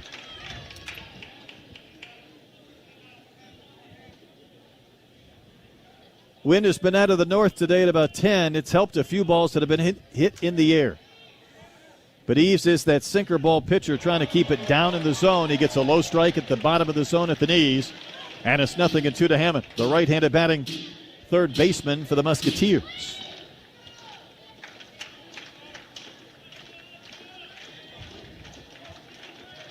Hammond waits, stands on top of that plate. The pitch from Eves, fisted softly back up the middle. Brumbaugh gets there behind second, uncorks the throw in time. We got to see the speed of Turner. We just got to see the arm of Brumbaugh on a ball that took about 15 hops before he got to him. That's a cannon right there, Brett. That's an absolute cannon. And Bubba, he throws it from the side. He's kind of slinging it over there, too. That's a good play. Once again, off the bat, I didn't think Carson had a chance to get into that. Too. I was right with you. This might be a gentleman that I'd be cautious with. Josh Stonehouse, a freshman in his 6th college game. And you might be like, well, you know, how concerned can you be? Well, he homered off Coyle today after he homered off Gackle yesterday, and he's got 4 long balls in those 6 games in his first 6 college games. Hits one hard on the ground to the right side. Kojal into a dive, but it's by him. He was back on the grass, but he couldn't stop that ball, and it continues out to Aloy. And that's another hit for Stonehouse and a 2-out single for the Musketeers in the 9th inning. Well, you feel like you almost won that, just keeping him to a single.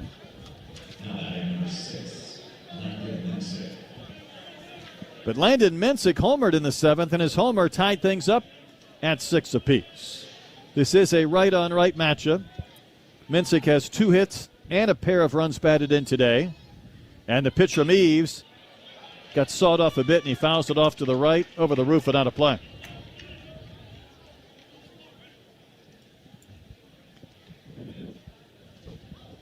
We talk about how this game has changed over the last 10 years. For me, one of the biggest aspects of how it's changed and what we don't talk about enough is where outfielders play.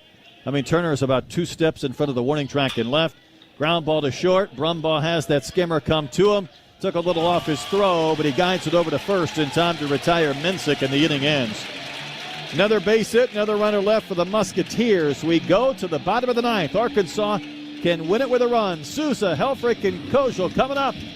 6-6. This is Arkansas baseball from Learfield. Oh, did you get us switched over to shelter insurance? Actually, I found a deal online. You did? Does your deal come with award-winning customer service? Oh, I'm not sure. Does the deal include a local agent? Doesn't actually say. Can we create a customized plan that fits our needs? Let's just call the local shelter agent. For insurance that fits just right, find a shelter agent near you. We're your shield. We're your shelter. What a matchup we've got, folks. Just nonstop action. The energy is electric and the fans are all in. An intense game like this calls for a Coca-Cola. Ah, crisp and refreshing. That's a game changer. Yeah, that taste scores every time. And just like that, they're back at it. Passionate fans and an ice-cold Coca-Cola. Now that's a winning combo. No matter the team, no matter the sport, everyone knows fan work is thirsty work. Enjoy a Coca-Cola.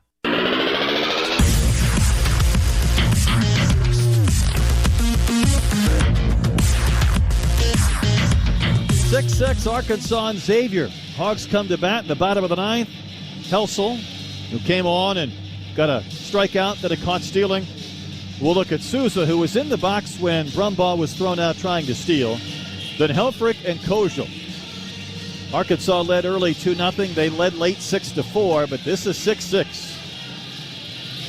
Nolan Sousa is 0 for 4. Couple of strikeouts. Now the advantage is Nolan's already seen 3 pitches from this guy. He got to see 2 breaking balls and a fastball. If I'm Nolan, I sit first pitch slider right here. Sousa looking for his first home run of the season. First pitch in the bottom of the 9th inning. A little bit down and out on the breaking ball. Hammond creeping in at third. Outfielders deep. Stonehouse almost back on the track and right. Hogs need base runners, need a run to win. Another one that's spiked. It's 2-0. All right, Bubba, 2 pitches way out of the zone. Are you gearing up for something 2-0, or are you going to force him to throw a strike? Yeah. You're asking question, the right? wrong person. There's no take sign in this seat. I'm with you. It's just he's missed so badly on those first 2. And that one's at the top of the zone for a called strike. I don't know about that. Trackman shut down on me. It's not working, but that did not look like a strike. That high strike has been in vogue most of the day. Lefty-lefty, 2-1 pitch. Same spot. A little bit up, but called strike 2. And Sousa turned around and didn't say anything, but it was a look of frustration expressed towards our plate umpire. Yeah, that's 4 sliders in a row. Helsel's battled his way back. The 2-2 pitch to Sousa. Good swing, but fouled straight back to the netting. Oh, he hung that one, Brett. He did. Didn't have the snap, did it? 77 miles an hour. That ball was hanging. Arkansas has hit 3 home runs today, but the last one came in the 5th inning.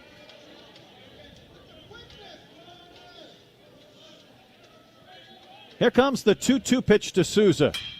Drilled to center and hit well. Crisp, though, backpedaling, has to reach up to make the catch. He was positioned almost perfectly. Sousa hit that ball hard, but he's out to start the 9th inning.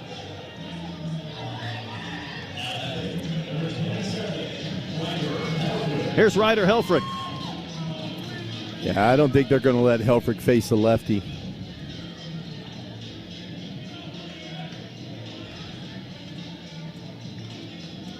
We could have a pitching change. Think we will. 6-6. Bottom of the 9th inning. Our pitching change brought to you by Visit Hot Springs in Oaklawn. It's time for a road trip. Hit the jackpot with a trip to Hot Springs National Park, Arkansas. And its #1 attraction, Oaklawn and Hot Springs. To plan your next trip, visit hotsprings.org and oaklawn.com. Although, well, now we will indeed have the pitching change. We'll step aside, 6-6, bottom of the ninth, and Kate Dolan just hit a home run! A softball home run! Don't mind me. We'll be back after this. Love it. Arkansas baseball on Learfield. Why hold a parade that only goes one block? What in the world is a bathtub race? And how can one town be the training ground for American Pharaoh and the former playground of Al Capone? That's just Hot Springs being Hot Springs. Between thermal waters, thoroughbreds, and the world's shortest St. Patrick's Day parade, this town isn't trying to be unique. It just comes naturally. Come experience this slightly unconventional and completely wonderful place called Hot Springs, Arkansas. For more info, visit hotsprings.org. Attention Arkansas homeowners, does your bathroom need a makeover? Bath Makeover of Arkansas offers bathtubs, walk-in showers, and walk-in bathtubs. Bath Makeover of Arkansas is an official sponsor of Razorback Athletics. Arkansas homeowners trust Bath Makeover of Arkansas with their bathroom project. Call 1-800-NEW-BATH to schedule your free design consultation backed with a price lock guarantee. That's 1-800-NEW-BATH, 1-800-NEWBATH.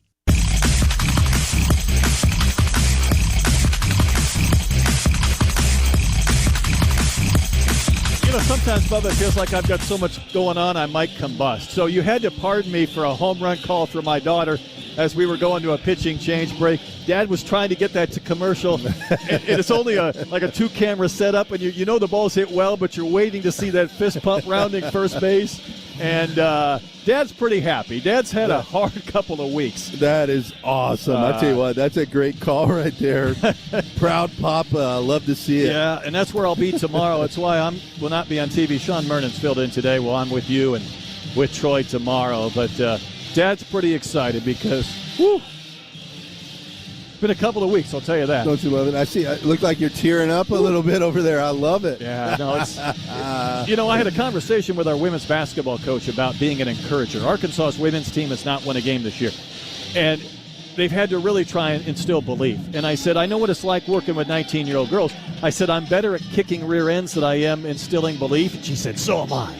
But at some point, you got to build them up a little bit, and then you need to be rewarded. That's awesome. I'm happy for you. Hey, new pitcher as we see Helfrich come to the plate in the bottom of the ninth and a game tied at 6.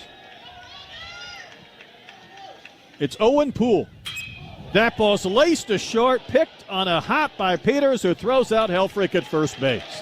Ryder Helfrich cannot possibly hit a ball any harder than the last two at-bats. And he's lined to short, and somehow Peters just picked that one. And there's 2 gone. Yeah, that's 111 off the bat. That's a great job by Ryder being ready to hit. That's 2 times in a row.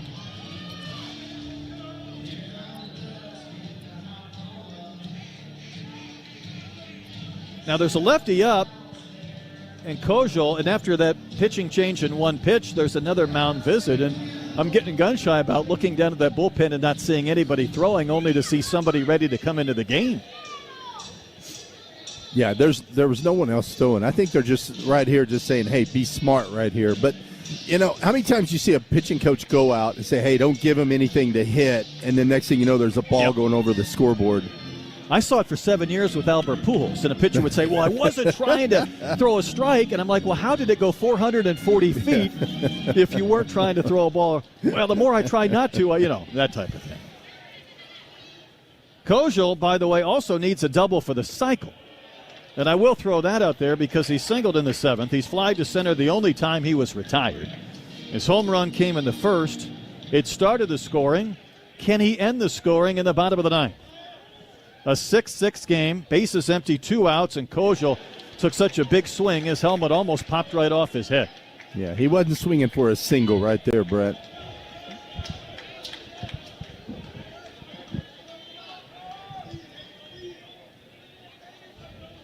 Six, bottom of the 9th.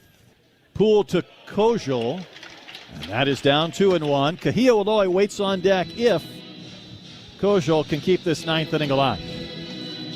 I mean, I would think they're going to – they don't want to put the run on, but I think it's one of those intentional walks where they're just not going to give him anything. 2-1 pitch way inside to the backstop, and I think you're thought process is proving accurate. Yeah, they'll take their chances with Cahill. This guy's a sinker slider guy. He's got a 3/4 arm slot, tough slider, different look for a righty. I think they'll take their chances with Cahill. If you're Kojal, are you aware of that, or are you still geared up to launch? I'm ready, just in case. You're always ready. 3-1 pitch. Stroke to left center field. This ball is down. It's into the gap for a base hit. Kojal sprinting to second base, and he's got the cycle. A 9th-inning double. Kojal completes the cycle, and he represents the winning run. And you were telling me I shouldn't talk that into existence back in the second inning. Good Robert call. Moore did it a few years ago, and Cam Kojal gets the cycle. And wouldn't it be something if he comes around and scores the winning run? That's awesome. That's a great swing right there. Now, honestly, I don't think the guy was trying to throw him a strike. It was a fastball down and away. Kojal just did a great job of going with it. All right, Bubba, here's Cahill Aloy. He homered in the 5th inning. Anything to the outfield you think would win this game. Outfielder is extremely deep. Time was called. The pitch came in, but James Ainsworth backed away. Bubba, don't you feel compelled? And now they're going to call. Yeah, they called a pitch violation. A pitch violation, so that's a ball for Cahill to bonus his at-bat. Aren't you compelled to bring your outfielders in a little so you have a chance to make a play at the plate? I would think you would want to, but I guess they're not with Cahill up. Here's the 1-0. That flutters and floats a little bit high, 2-0.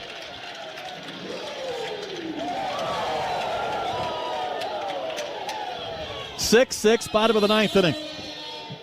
Camden Kojal has just completed the cycle. Cahill Aloy trying to make the celebration a little bit bigger and bolder. And a front door breaking ball, and a good one, spun in for a strike. A year ago, all Cahill did was drive in 70 runs. He's knocked in 4 this season. None would feel better than an RBI here to win this game against Xavier. 2 balls and a strike to count. And the next pitch, Kojal was getting a big secondary lead, and Aloy just about jumped out of his shoes on that wave and a miss. I tell you, that's a hanging slider, 79 miles an hour top of the zone, and Cahill took a hack at it. 2 balls, 2 strikes. The Musketeers are not away from sending this to the 10th. And the pitch to Aloy, fluked out into left field. It's going to drop for a base hit. Mincy's playing deep. Kojal will come home and score, and the Razorbacks walk off the Musketeers. Kojal got the cycle. Cahill Aloy gets the walk-off winner. And the celebration is on, and the Hogs take it 7-6. And if you weren't playing the left fielder so deep, you might have had a chance. You know what? A lot of times with 2 strikes, you bring that left fielder in or you bring the outfield in. They didn't do it, and they got burned right there, Brad. I think that's a big mistake by Xavier. But I tell you, credit Cahill right there, shortening up a little bit with 2 strikes, just getting the ball out there. Huge win for the Hogs.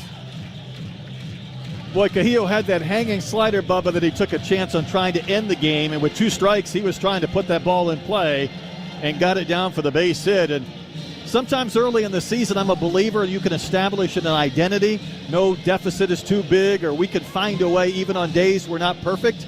Maybe a little bit of that magic was felt today. Just I think finding so. a way to power through. I love the way these guys battled back today. Back and forth. Pitchers made big pitches. Hitters came up clutch when they needed to. Just a good win for the Hogs.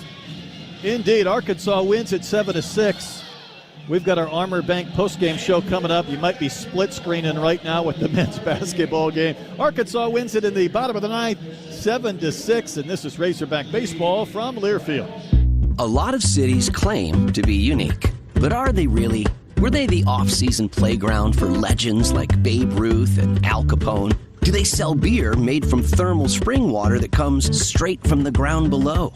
Do any of these places have a street that has a gangster museum on one side of the road and a national park on the other? Let me go ahead and answer that for you. They don't, because none of them are Hot Springs, Arkansas.